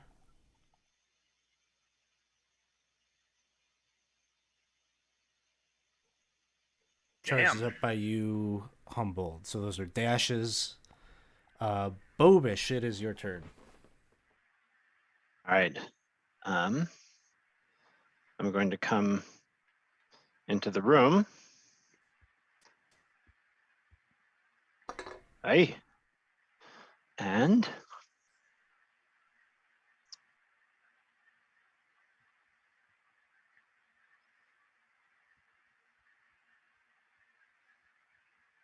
all right, let's do a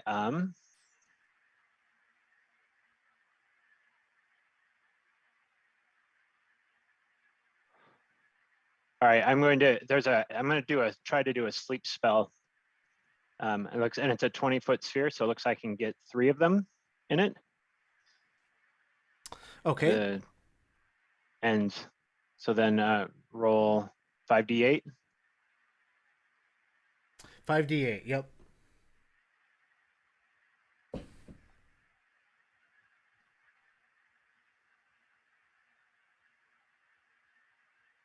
So, just because I think you'd know this, undead and creatures immune to being charmed aren't affected by this spell. Oh, they will be. Okay. Yeah. Then instead, I'll just use my my crossbow. Okay, sounds good. And so I had a 20 sneak, so is this the first attack at advantage? You have advantage. Yep. Okay.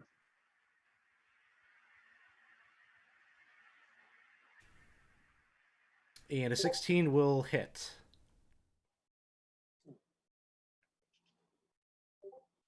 That flying at this one right here. Yes. Is that the one that had already been hit? Correct. Yep. Good shot. All right. So that, and then let's see, 1d6 for your sneak attack. You have sneak attack. I'm not a level rogue. one, right? Oh, you're not a rogue. Oh, that's right. Sorry. I'm a bard. The stealth thing threw me off. That's all right. But I So, will use my 11 last. points. That's good. Yeah, I'll use my last movement to go back, and then. Sounds good.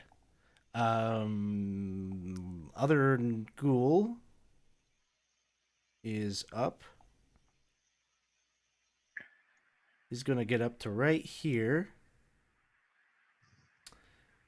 and he's gonna go after Humboldt. You're the one that has the light source, so that's the one. I do have the light source. He seems irritated by that, so he's gonna go for you. Claw attack. 15 is the number to get. Hey. Why? And damage is 5 points. Must make a Constitution saving throw. I don't want to fail this. Save. Got the reroll if you need it. Don't need it, so you're okay. Yay!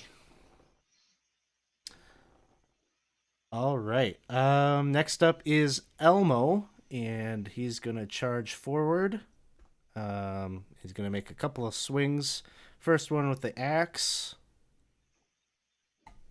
Well, bam. Ooh. Well, bam. Wah wah. That one will miss. Dagger is gonna hit. Dealing 2 points of damage to this one. All right, next up is Galileo. Galileo's going to take a bonus action and turn into his starry form, his constellation. And then Sounds good. He's going to be the Archer constellation, and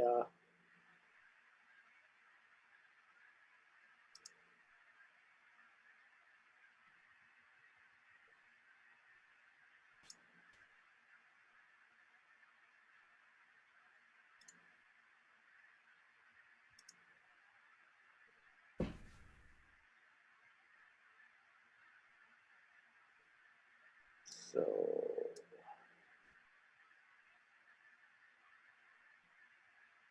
let's see. Where the hell do I fire that thing?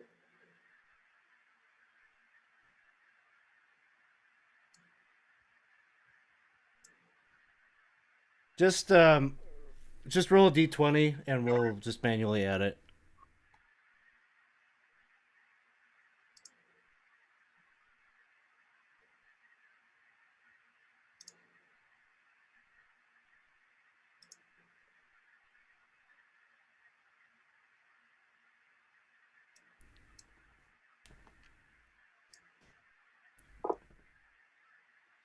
So it'd be a +5 on there, so that would hit.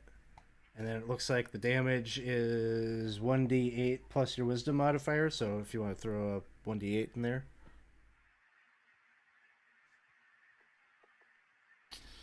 All right, so 1 plus 3, so 4 points of damage.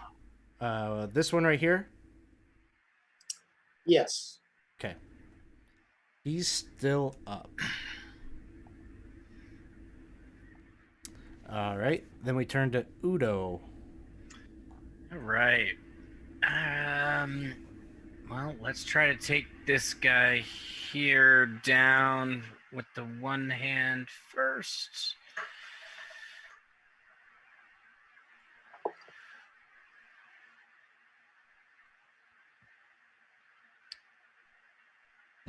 So 17.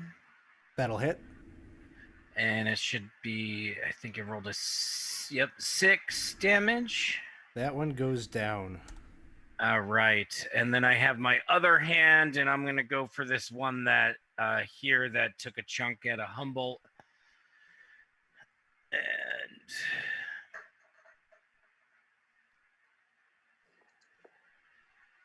that's 21 That's a hit. with 10 damage. All right. Humbled. It is your turn. All right. Not quite angry enough to rage yet, but we'll smack this fella right in front of me, on the caddy corner, who looks a little bloody. Glaive, not quite as angry. Attack. Normal. Ooh. Got him. I'll do the normal double damage roll. Sounds good. 16 points of damage. No plus That- 2 for the rage. We'll take him down. And then we will back end this fella directly in front of me. Nice. And that, and this, and normal, and I think that's a hit, and Yep. damage, and normal, 2 less than it shows. 6 points. 6 points of damage. All right. Somebody get this beastie off of me. We'll take us back to the top here. Willie McGoolface #1. Ghoulface #1 is going to attack Udo. Oops.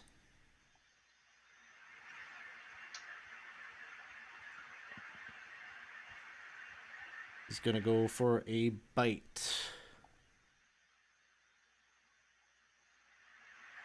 A 19 to hit. Yeah, that'll hit. 9 points of damage.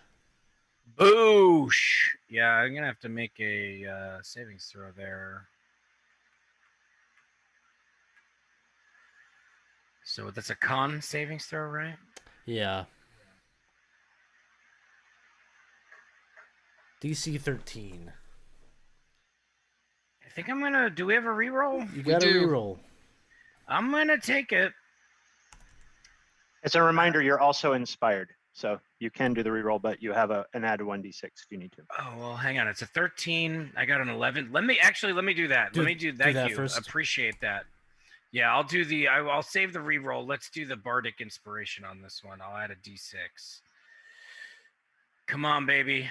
Papa needs some shoes here. Ooh. Yay, you got it. Just enough. Just enough. Woo!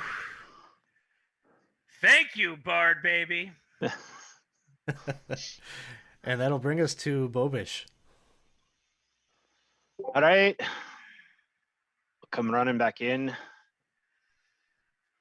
Can I tell easily which one appears to be more in worse shape? That one right there. All right, so I will then do my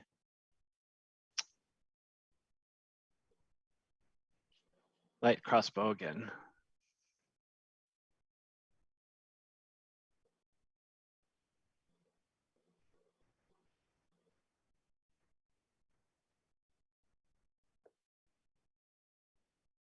That'll hit. Yeah. Oh,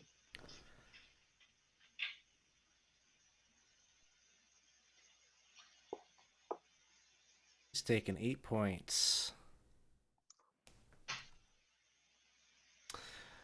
All right. And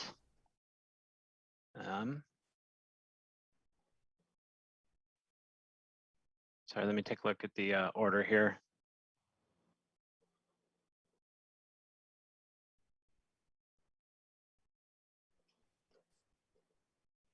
All right, and I will do my normal run back out of the room. Sounds good. Ghoul, next to Humboldt, is up. He's gonna go for a claw attack. Yeah, miss. Wait. Yeah, miss. I've got a reroll from my buddy Dave. I'll use that here. Dave, why? My last one. Oh, Oh, 23. that will hit. Yes. 8 Uh, points. Still standing. Constitution saving throw for the paralysis add-on potentially here. You got it. Yeah. You're no problem. Elmo's up. He's going to be trying to take a couple of swings at that very one right there. Battle axe. All right, that time he got it. Deals 7 point. Okay, Ghoul's still up. He's going to try to finish it off with his dagger. He has 1 hit point left, so he just needs to... Oh, Elmo. man. He's got to roll a d6 here to see if he has to roll on the fumble table. 5 or 6. All right, no problem. He just missed. Galileo, it is your turn.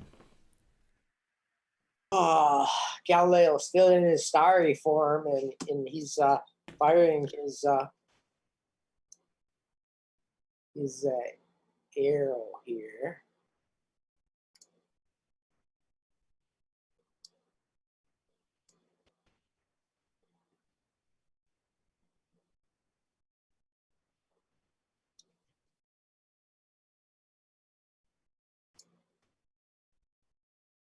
All right. Yeah. Hit that attack button there to see if that works.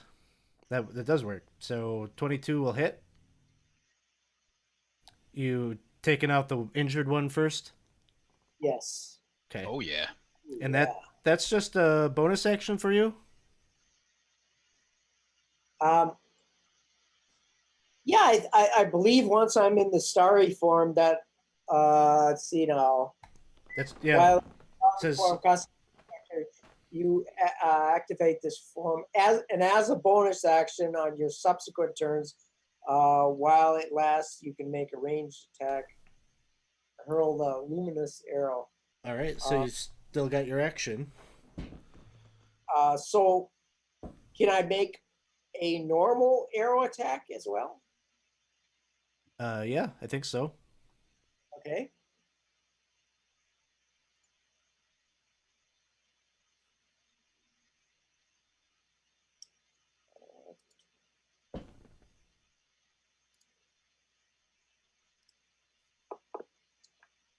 Yes. That'll hit. And nice. 7 points of damage to that one. Oh yeah. All right, Udo.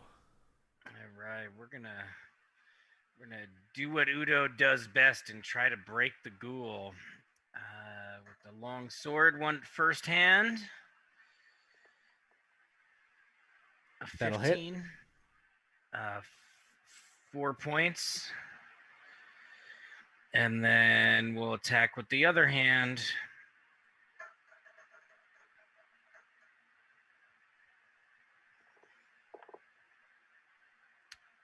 That'll hit. 16 for 8. All right. He's still standing as we turn to Humboldt.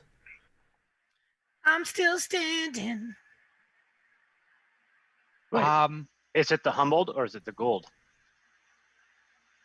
Humboldt. Humboldt's turn. Oh, Yep. Oh, got it. Quick barbarian question. You don't have to be raging to reckless attack, do you?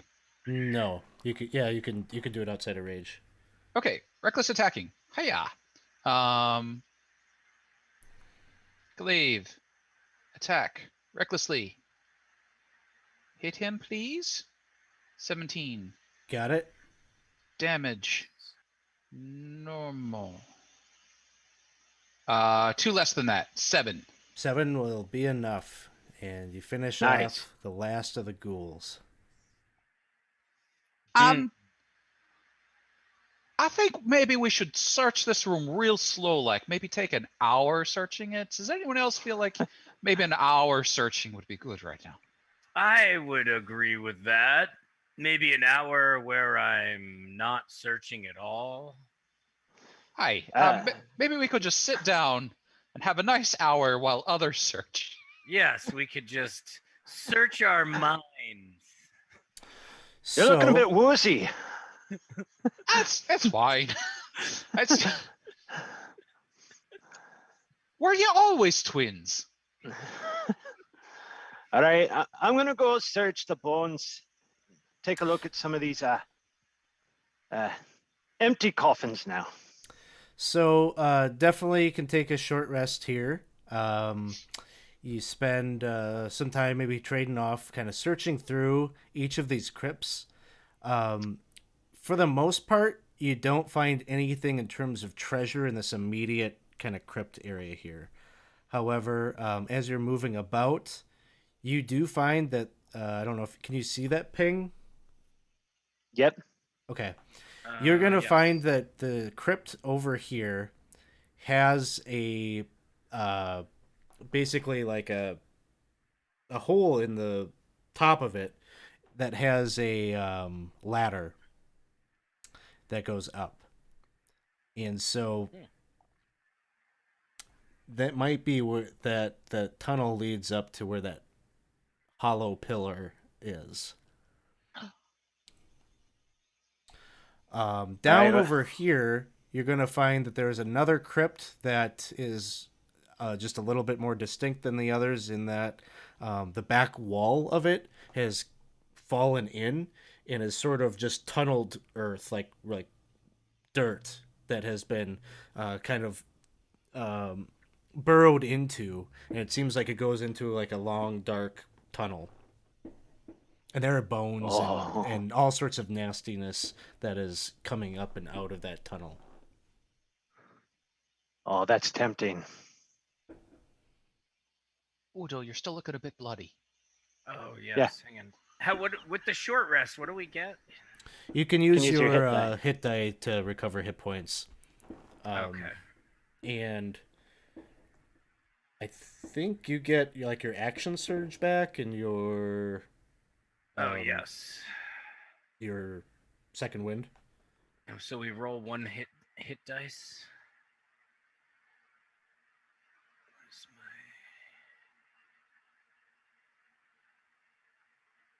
And while you're doing that, I'm going to step away for just 2 seconds.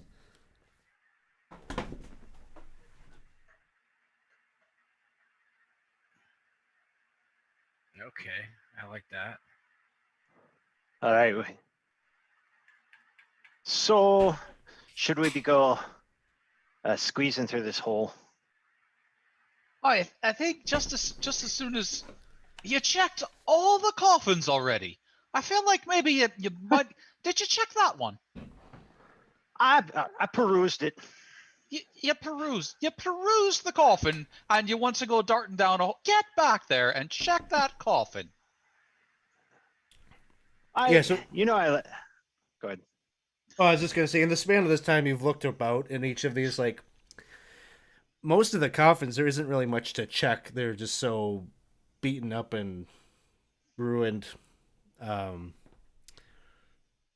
isn't a lot to rifle through and search. All right. There's even one proper stone coffin down here. The lid is askew on it. Somebody long time ago has already done what you're doing and taken anything of worth. All right. So, all right, everybody, stay behind me. I'm gonna go take a peek. So I just rolled a little stealth check to see if I can stick my head down in this hole. So you have to really hunch down, and you almost have to kind of like army crawl a little bit in areas. Like it's like the height of the ceiling is variable. So there's parts where you can stand up tall, but there are other parts where you got to kind of army crawl. At some point, as you're going forward here, very quietly and delicately, you notice that there's like a trail of like coins, like golden coins that seem to be leading further in. Piece of candy. Yeah. Nothing could go wrong, boys.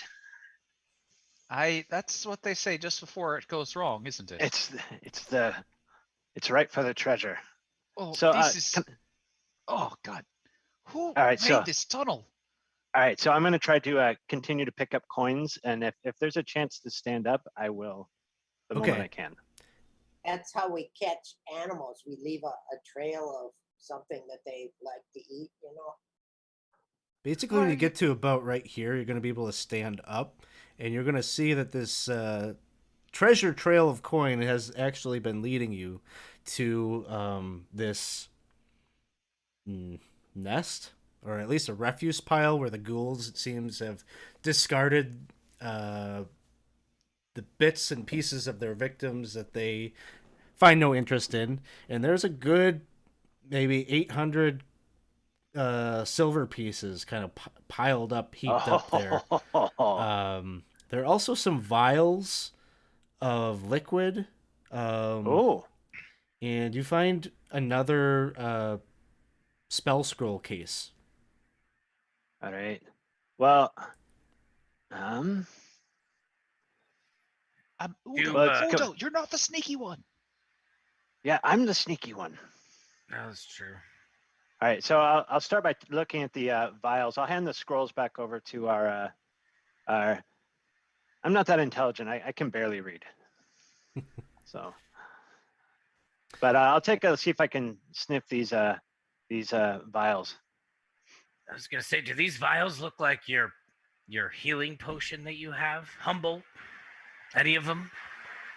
Well, this one's red, and this one is dusty.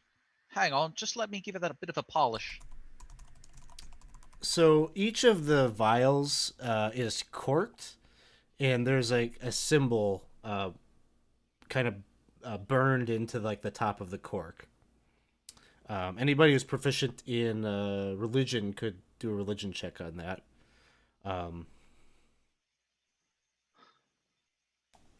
No. No. I'm kind of a non-practicing. No, if anyone, it'd possibly be the druid. No, druid. I'm not proficient. No. Yeah. Oh, Farlongan would have my head for not knowing this one.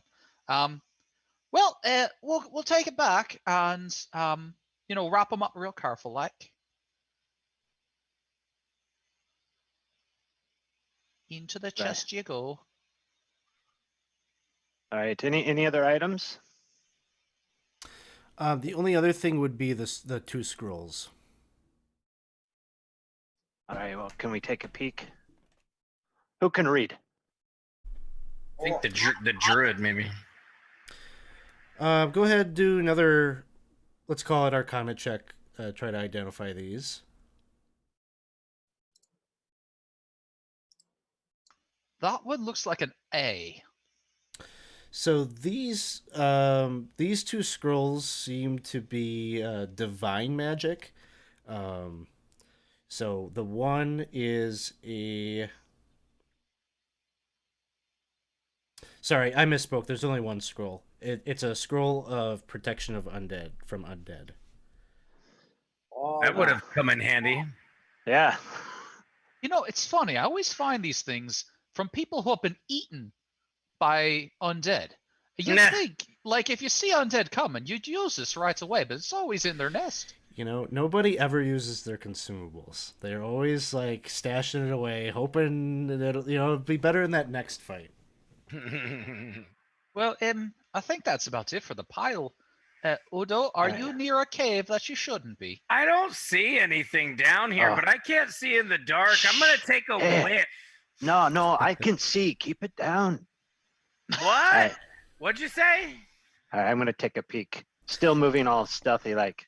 At the terminus here of the you can see there maybe were two tunnels that branched off, but they have caved in, and that seems to be kind of the end of how far you can go. Udo, there's treasure. We found it. No, The what? mother No, load. don't egg him on. We're Oh, I'm not. I'm heading taking it in. all for No, myself. there's not room. heading Oh, in. my Ah. leg. Oh. Hey, wait. There's not. All right, you let's playing I go. can hear. yourself Where's now? the treasure? Where'd it go? Where is the treasure? Treasure is laughter. It's the only thing you can take with you. And the friends we made along the hay. But I think there was I don't still a know. left turn back there, and we've done all of the right turn.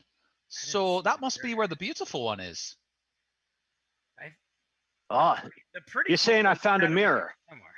All You've- right, You found a mirror. isn't it No. the beautiful one? No. Oh, let's see. Must be some confusion. Look, maybe if you were to find a nice dwarf who really appreciates beards, then maybe in the dark. So there was a ladder in here, right? No, but there's a Yeah, up in the sweet crypt smelling up to the air top. over here. Perfume. I am the ladder that went up to the hollow tubey thing. Was that up this way? No, back Yeah, it'd down. be like Wait, up, what? up over here. There's something over here. Wasn't there something over here, guys? Oh, was there? There's like a ladder or something. Wasn't there a ladder? Aye, you're on the ladder right now. You're climbing the ladder as Am we I speak. climbing it? Are you not You can- climbing it? You could climb it. I think you're probably tall enough to just reach right up and get right into the tunnel. All right. Well, I can reach it. Is that this right here? This tunnel Yep. that I'm in? And it's Okay, gonna lead cool. you up to the hollow pillar, which you still don't know how to open. Oh. So good. Now we're all on the ladder. Excellent. No, I'm still down here. Oh, are you? Elmo's just at the base of the ladder, kind of looking up with his torch. He's like, "You Hey, think guys! that the beautiful one's up there, huh?" No, Hey, no. guys! Back the other way with the other turn off. Oh, that's Hey, what guys, I this was is- thinking too. This is the pillar I can't break. Hey, guy. Hey, Eventually, you okay. get on the inside of the pillar, and you can tell like you're knocking on it. Like, Hey, guys, I think this is the pillar I tried to break earlier.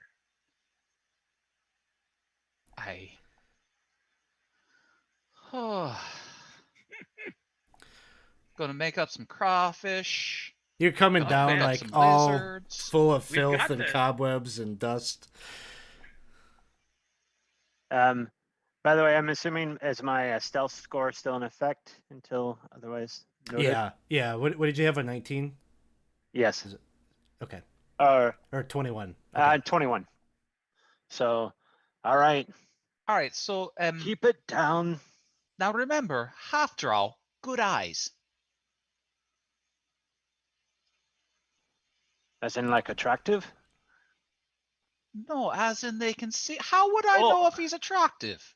He's supposed to be yeah. pretty full. Come on. Are you I know. He just said his eyes were, and he's Maybe it's beautiful. an ironic title. Maybe he doesn't look very good at all.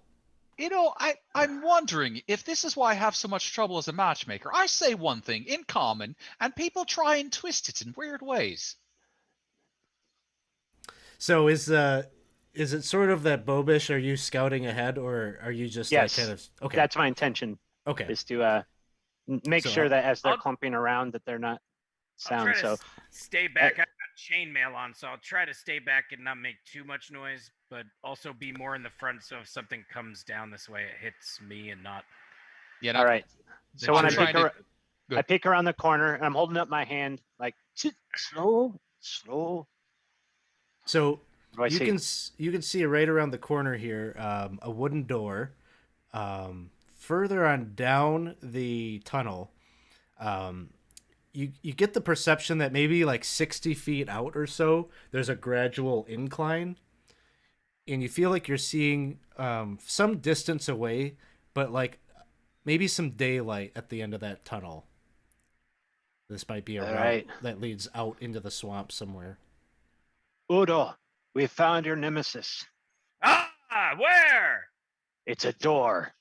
Oh, where? I'll break the door. Is there a door? There is a door. Well, hold on. Let's take a look at it first. Can we What we can need I to do look at a can I see if there's any like traps on it? All right, I don't have thieves tools. Sure. Give me a perception check.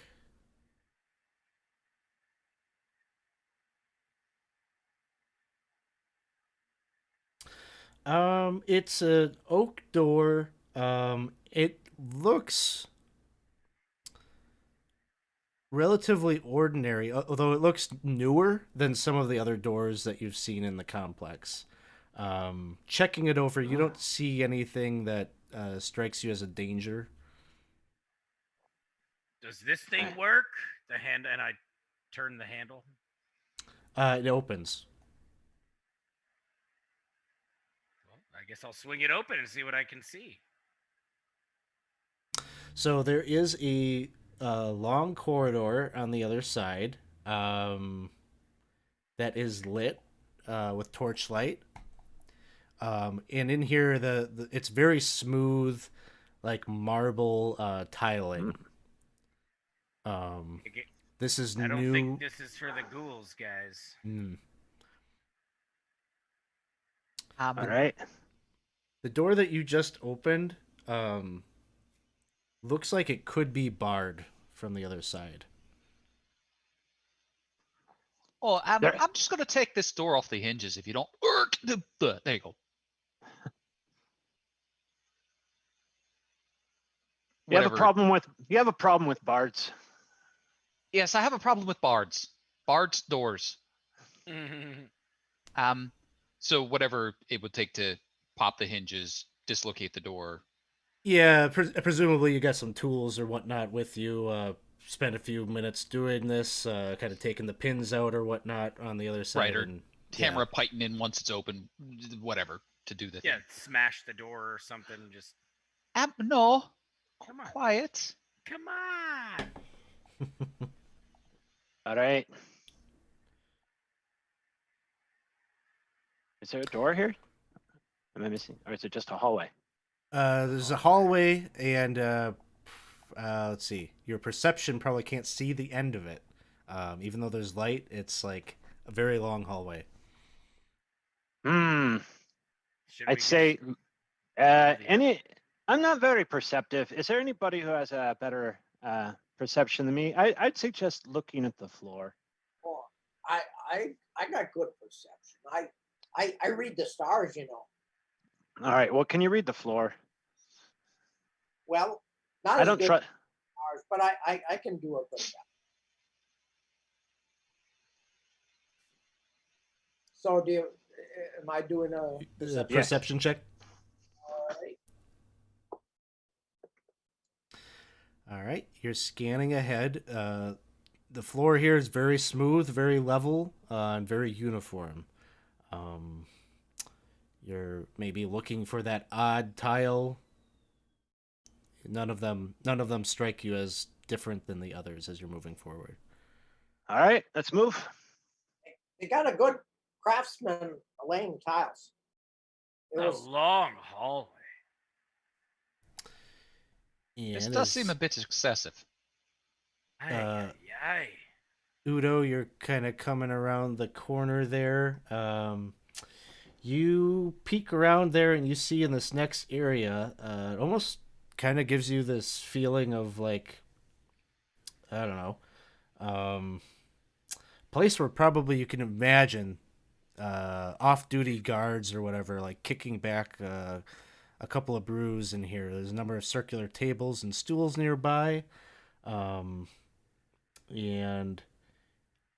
you can see there is like a rack that would hold crossbows. There aren't any crossbows on it currently, and above that there is like this black um, banner that shows the symbol of a blazing eye in yellow. Does this look familiar, guys? Um, it doesn't look as tearful as the last one I saw, but I'm going to guess that's something similar. We ought to take that. Though you know what's just occurred to me? It's very swampy outside, and I don't see a lot of boot scrapers. So I think if we just look down a bit, maybe we'll see if anybody's come through here recently. Could I look around for any muddy boot prints? Sure, make a survival check.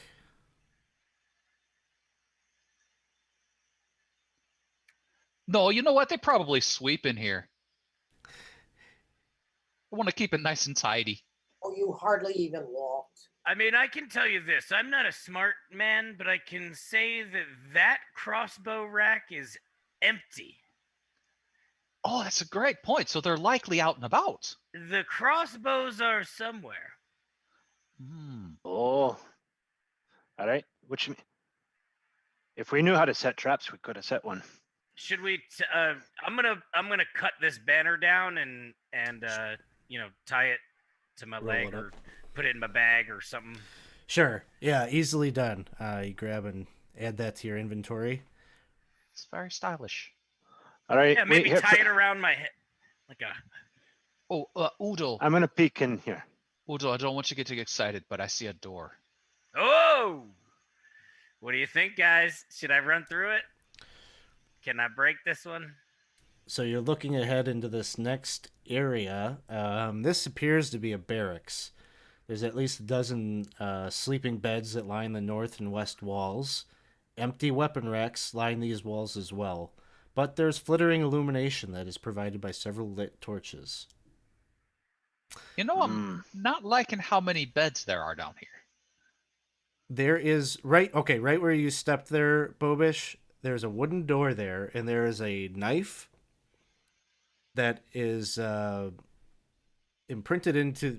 into the wood of the door, and there is a note there.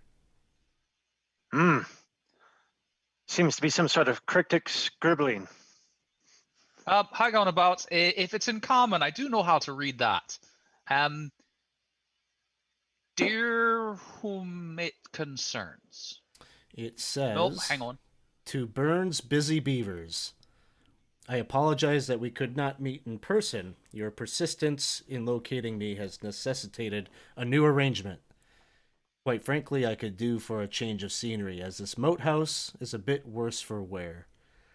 It is true that we have extracted enough from these simple people who dwell and travel throughout this land, so my crew will be on its way, and you shall have no further incident with us, at least none that we shall instigate.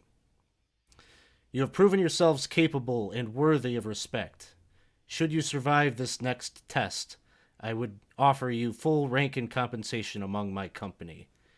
If you be motivated by wealth and power, those that I answer to could provide both.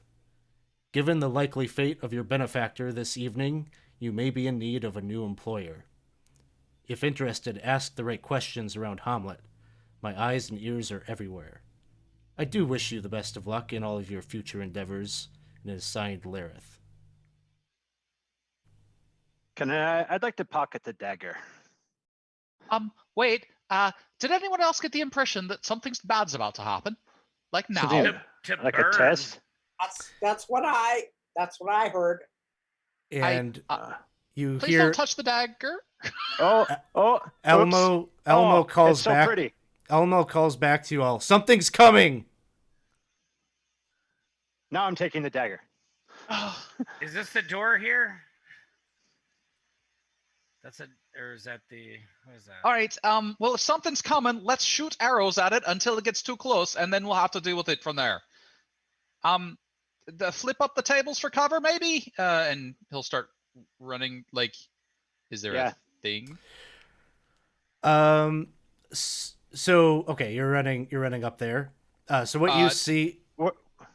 Hold on. We're flipping tables over while they're doing it to try to have cover. Okay, one second. Time out, because I'm getting too much stuff. I'm going to throw us in initiative here because there is something coming down the tunnel. So we just need to organize then that way. and Elmo tells you that there are 8 armed guards coming down the tunnel. And so right here, we will roll initiative. But hold on one second, because let me reset that and see if that will help us do this right.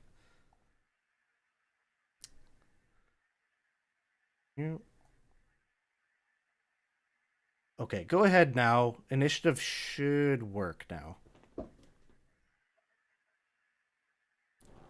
It did, but it rolled low for me again, and I don't like that. Oh.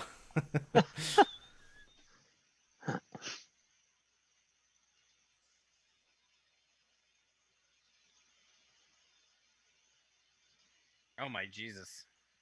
I think mine just did a repeat of last time. Eek! Look at That's all a lot them of dice. Before this battle, I'm gonna run to the restroom real quick. Okay, guys. yeah, sounds good. Yeah, why don't we let's take just a 5-minute break, and then when we come back, this will be our last encounter for the night, and then we'll wrap up. So, all right, we'll take a quick break here. Thanks everyone hanging out, watching. We will be right. Hey everybody, welcome back. We are in the very end here of our session here tonight. The heroes, it looks like they came down here looking for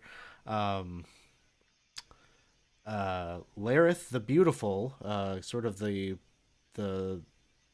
what we believe to be maybe the orchestrator of the banditry operation here out of the moat house.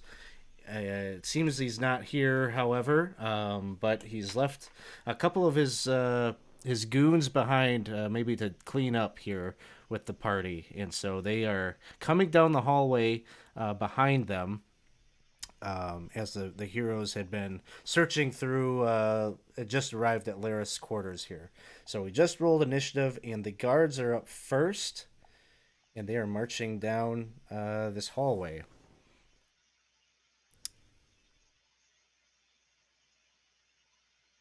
And so I'll have them move forward.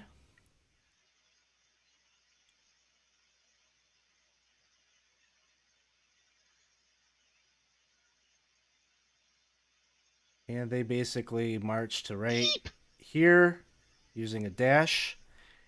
And then it's going to be Udo's turn.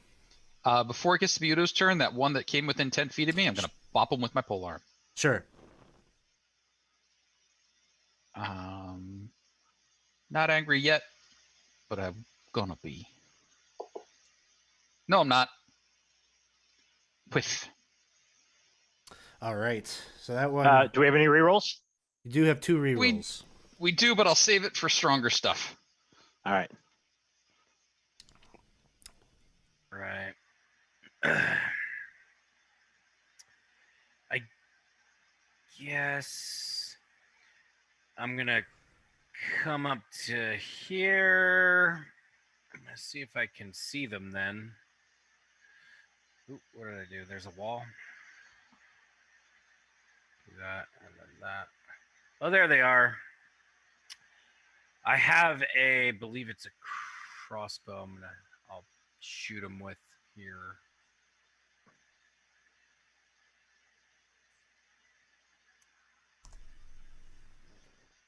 Well, I guess I probably actually wouldn't have that ready. I guess could I ready the crossbow and fire it, or that probably not, right? What you're usually carrying? What, the 2 swords? Swords, yeah. I would say you get right up to that table. If you just want to kind of quickly discard them onto the table and then flip out the crossbow, you could do that. You know, I'll probably just end up readying an action in case know, one of them breaks through here, and just get ready to screw them up, and I'll just chill there. Sounds good.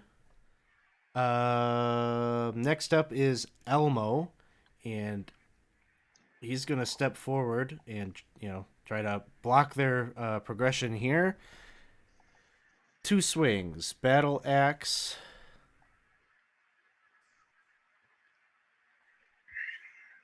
Ooh, that'll miss. Dagger offhand.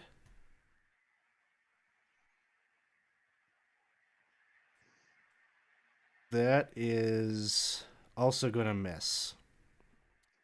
Bobish is up next. All right. I'm gonna move up here, and I'm gonna put my hand on Humboldt Aye. and say, "Hope you're feeling heroic.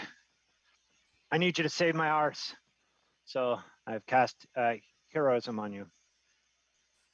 Oh, and what does that do? At the start of your turn, every turn while I have a concentration on, you get 3 temp hit points. And so, and you cannot be frightened. You're immune to being frightened. And then every round you will get 3 temp. Oh, actually, no, it's 3 plus my, so 4, sorry. Let me read it, sorry. It is my spellcasting ability. Yeah, modifier, so it's only 3. And then with my bonus action, I'm going to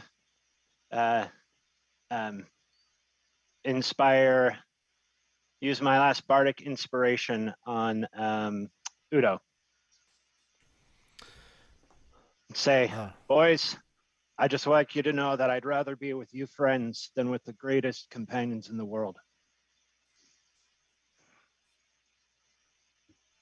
What an honor. That'll bring us to Humboldt. Oh, that's all great and all, but can't one of you use that stinky cloud thing?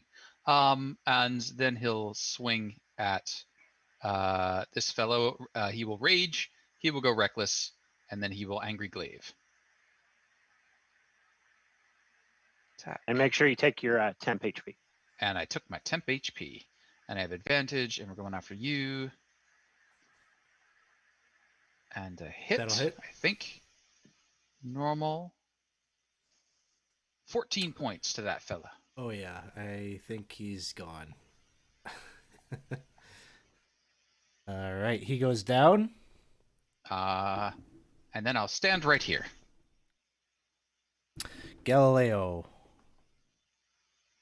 Okay, that they did the wrong thing. They stood right there, all bunched together.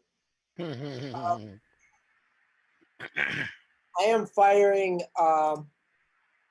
ice knife at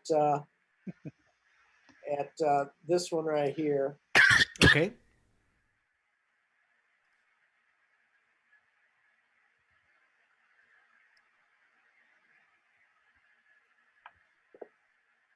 Nice. So that'll hit. And they'll all do their dex saves. Give me the damage on that guy first, though.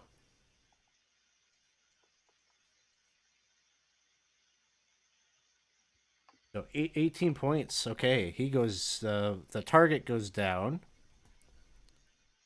and then the knife shatters.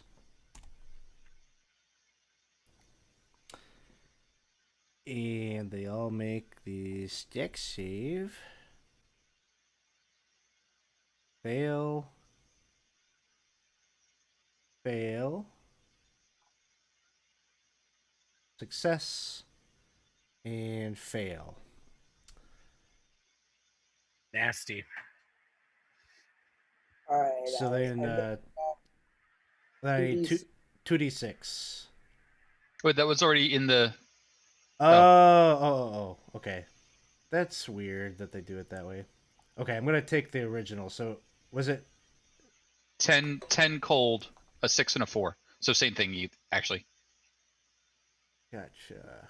So 10 on each of these. Okay, they're all still up, but they don't look good. Particularly those that failed. Nasty. And I'm going to take a bonus action and turn into a wolf. All right. or my shape, you know. Is it Next. the wolf constellation? Is that what it is, or is it just a wolf? You're No, doing? I can still turn into animals too, or Oh, nice. I get two chances to turn each day. That's cool.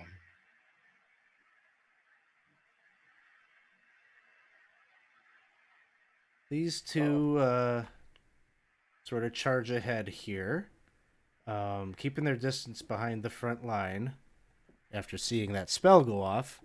The guards themselves are up next. Whoops. Um,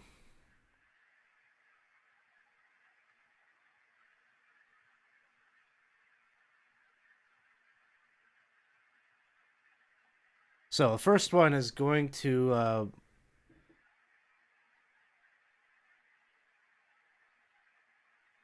move to right here. He's going to try to shove. He's going to try to knock Elmo down.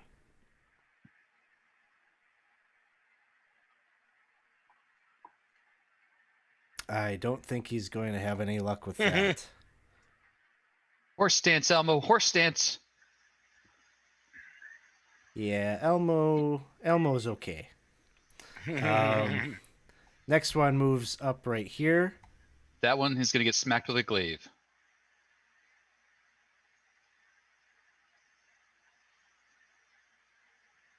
That's a hit. Nice. He goes down. 10 points. This one moves up. He's going to take a swing at Elmo. The spear.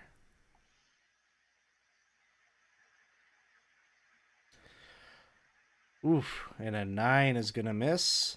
Next one steps up here. Spear.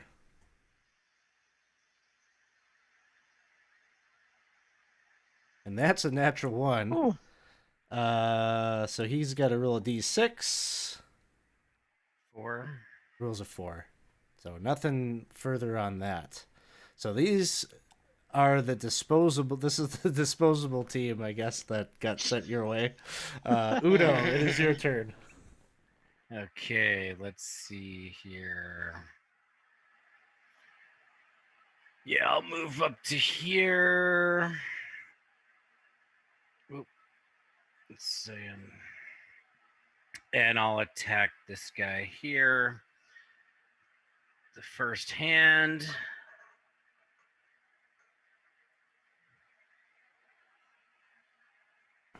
So 22 to hit with 4 damage. He's gonna go down. Okay.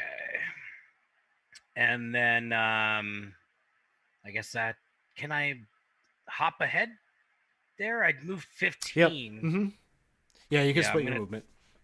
Yep. So I'm gonna do that, and I'll take my other hand and bop this feller here.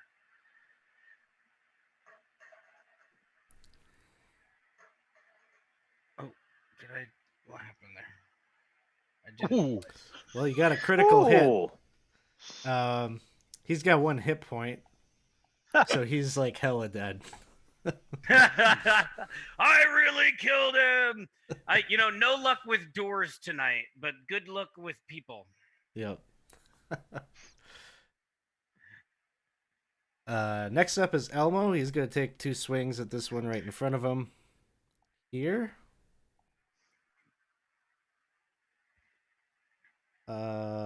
14 is gonna miss. Second attack. Ooh, Nice. he gets a critical hit. Oops.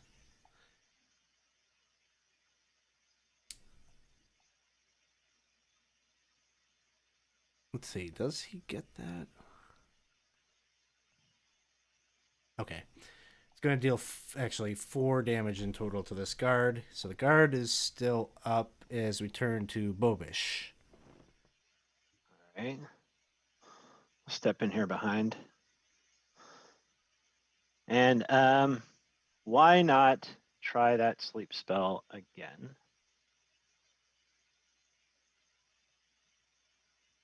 It says I don't have, I've only done one first level spell because I think I clicked on it earlier and we decided against it. So, No problem. so I don't know how to, You could just roll 5d8. okay.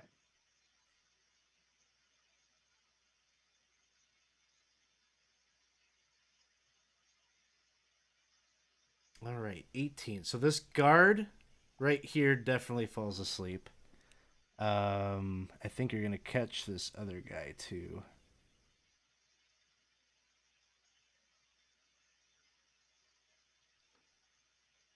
I should have said I was Yep. actually going for the two in the back. So I was not meaning to target the one in front. Oh, how big of a area is it? It says a 20-foot.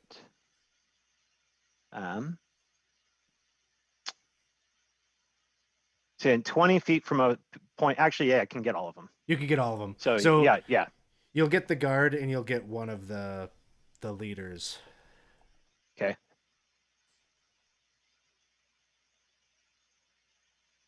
Let's see. Do I have a little Nice. sleepy? Yeah. Put that little status effect on him. Aw, that's cute. All right. Nicely done. They're all tuckered out. Spugnor would be devastated if he saw how well you managed to use that sleep spell. Next up is Humboldt. Are you kidding? You're gonna make me walk all the way fucking down here. Oh, and he's sleeping. And then he'll. Oh wait. Can I do that? Why aren't you measuring? Measure.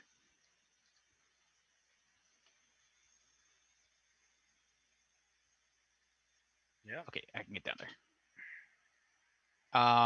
And then angrily, and take, attack, reckless, advantage. Oh, even then, that one I'll spend a reroll on. Sounds good. Take the reroll with advantage. 17. Still not enough. Ooh. Then we'll try for the back end. Attack, recklessly, advantage. 23 That one will hit.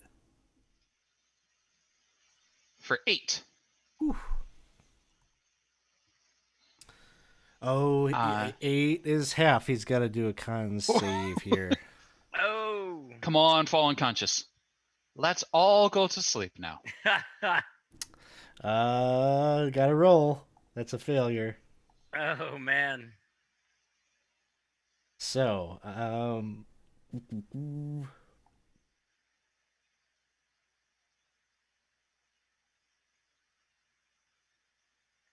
More prisoners for Burns jails. We don't need no stinking badges. But we are the badges. Oh. Well, can't take reactions until the end of its next turn. Well, fine. And I'll just stand there being grumpy at him. Galileo, it is your turn. Galileo, he's you're a wolf, right? yes, I am. Why can't I move?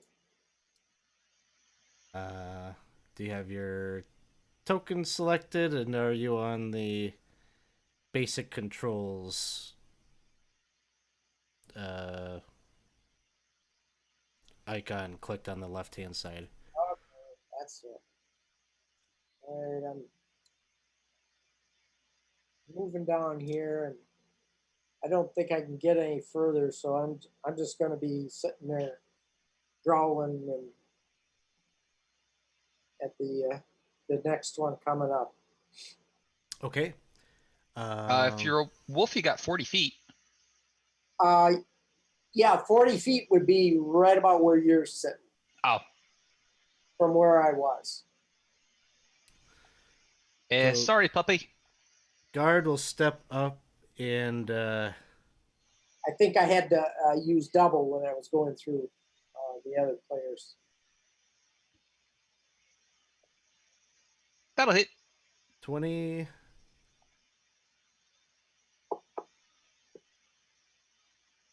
Nine points. 3 of my temporary, 1 of my real. Oh, And that brings us to the top. Sleeping guard. Udo, it is your turn. okay. So I believe I can get right up next to this guy. So I will do so. And give him a good whappinate. I don't think that hits. That's not going to do it. You are You inspired. do have one reroll. Oh yes, And yes, you have- yes. yeah. Let's use the inspiration on that. Yes. So let's go D6. Come on, new Come shoes. on, Udo. That'll clear. And 8 Yes. points takes him down. Nice. And the other guys are sleepy. The other guys are asleep, so you're effectively out of combat. Let's tie these suckers up. Ah, sorry, nothing. I've got manacles. Oh hell yeah! I like Oh. the way you think, sir. Look, It's a bit creepy, but I actually had to pick up a couple extra pair on my way in. We Mhm. ran into these 2 idiots, and then I was like, you know what? If we had run into 3 idiots, I wouldn't have had enough manacles. So I've got a half dozen. Well, sounds like we got plenty. and don't forget your temp HP are back at least for a few more minutes. Oh, I Okay, should another- probably go open that door up there while I still have those. Mhm. And while I'm still angry. Roar, door, I hate you. Oh, I just can't get behind it. You have to. You Udo, have, how do you stay so angry at the door? you have to channel all your rage and feel the catharsis of the shattering of the things. He's It's- like, he's It's trying. a- He's like, yeah. he gets like halfway to the door. You can see him like visually slowing down. By the time he gets to the door, he's just like, This is a Jungian door, right? It is preventing you from your future self. It's very existential. I think I'll just try the handle anyway. All right. You open up the door. Oh, look at all this lovely stuff. While he's doing and- that, can I loot the guards? Sure. Yeah, we'll account for that here with All right. the money totals. So you open up the door and you are looking into a lavishly furnished chamber that is thick with rugs, wall hangings, and soft chairs. You can see there is a brazier that is not currently lit to the south, right next to a table that has wines, liquors, and dishes of sweetmeats laid out on it. Sort of a very distinct decorating choice. Lots of spiders adorning everything, and so anyone wants to do a religion check, you'll be able to identify what might be as obvious to you as players.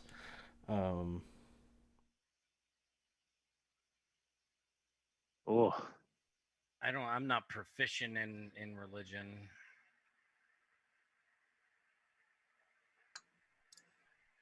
Aye, it's arachne. It would sort of make sense that your characters would not know what this is, and so the dice rolls are reflecting that story. Searching Well, good news.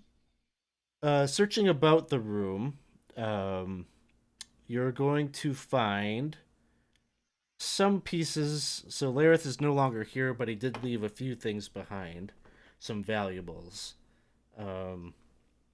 So everything that is on that table with the food, that's all silver serving pieces and goblets and such.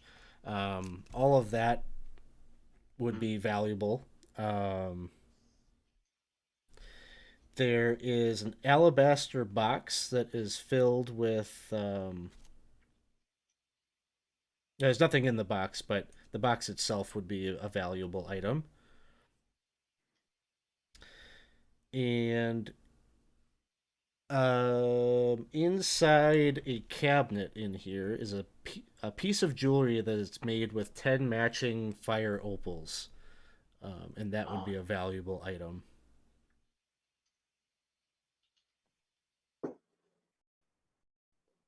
So Take I'm it all. thinking we take everything, we load up the cart, and we head on out.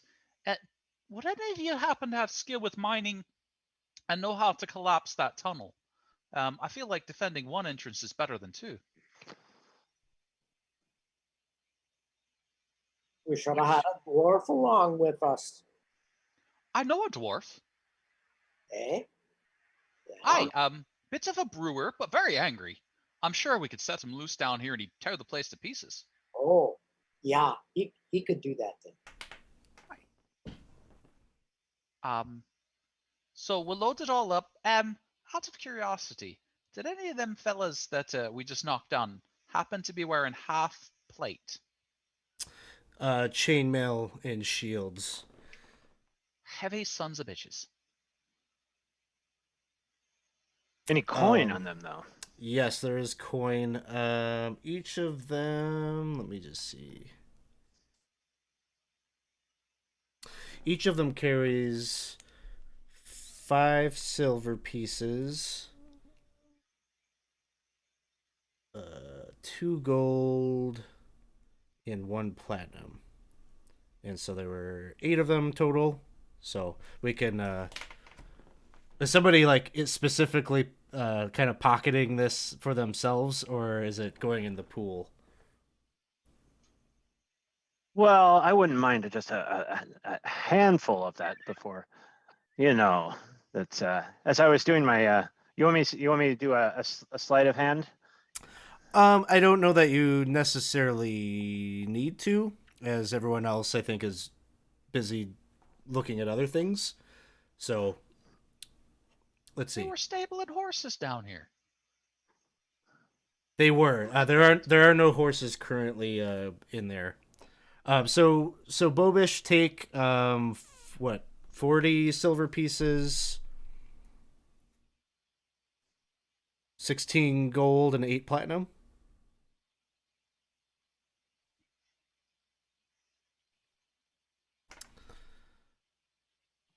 All right. Other things that you want to do or look around at down here. Oh, that- Galileo, he's really getting into his wolf form, and he's marking his territory around the room. Does anyone have way to get word quick back to Burn? That note seemed a bit threatening. Yeah. I mean, I think the quickest way to get word back to Burn would be for us to take it there. Or tie it to the wolf and set him spanking, but he's only got 10 minutes or something like that, right? Well, I wouldn't want to send any of us running Not in out. my- If there's a fair dozen folk out with crossbows, I mean, and it's evening. Well, wasn't there room for like 8 crossbows, and didn't we just fight like 8 people? but none of them had crossbows. Did they have that's crossbows? That's a good None of point. them did. Ooh. All right. So let's load up the donkey. We'll set out in the morning, and I mean, Burn's a wizard. It can't be that easy to kill a wizard. Can it? Wow. I mean, it sounded like it was some sort of surprise. It could be poisoning them. It could be, who knows? These Drow, the half Drow, they're crafty. This pretty full one guy's a lot smarter than I am. Well, setting a low bar there. Well, it should be fair. I mean, if they can get the horses down, we can get the donkey down.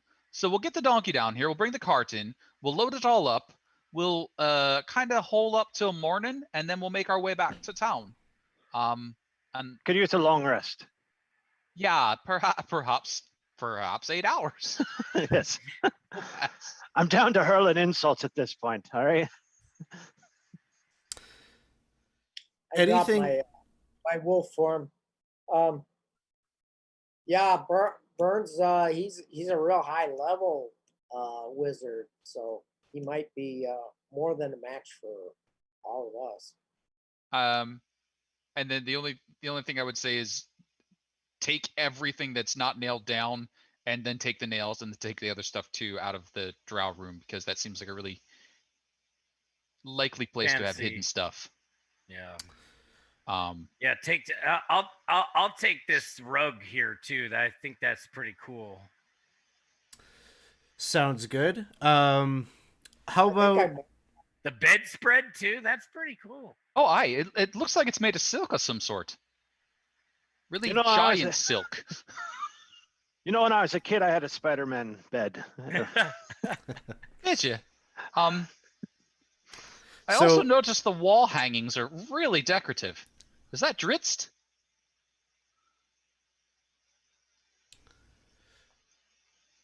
So other things as you're probably checking through their stuff. All of the chests at the lockers are for the most part empty.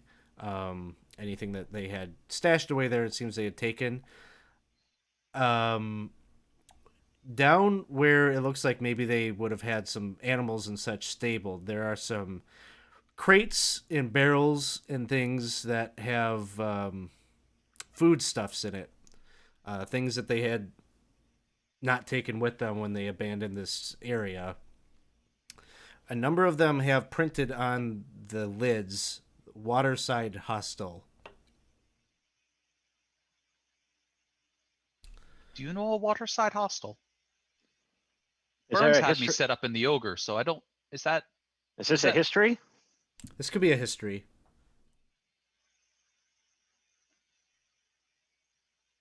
Maybe everybody should row, because I'm not sure that's. Oh, I skipped a lot of my history classes. Wasn't the best student. No, I was thinking it really either ought to be in Nolb or over in Verbonbach, because I Yeah. don't think it's in It Hamlet. looks like Udo will be able to confirm for you that it is a place in Nulb. You know that terrible Knoll beer we drank that one night? I think on the label it mentions that place. I can assure you, I did not drink that beer. It was But awful. because that was what started the whole run out to what. It's still, we'll just put it on the cart, and we'll have someone check it out for poison and such. And then we'll feed it to the people we don't like.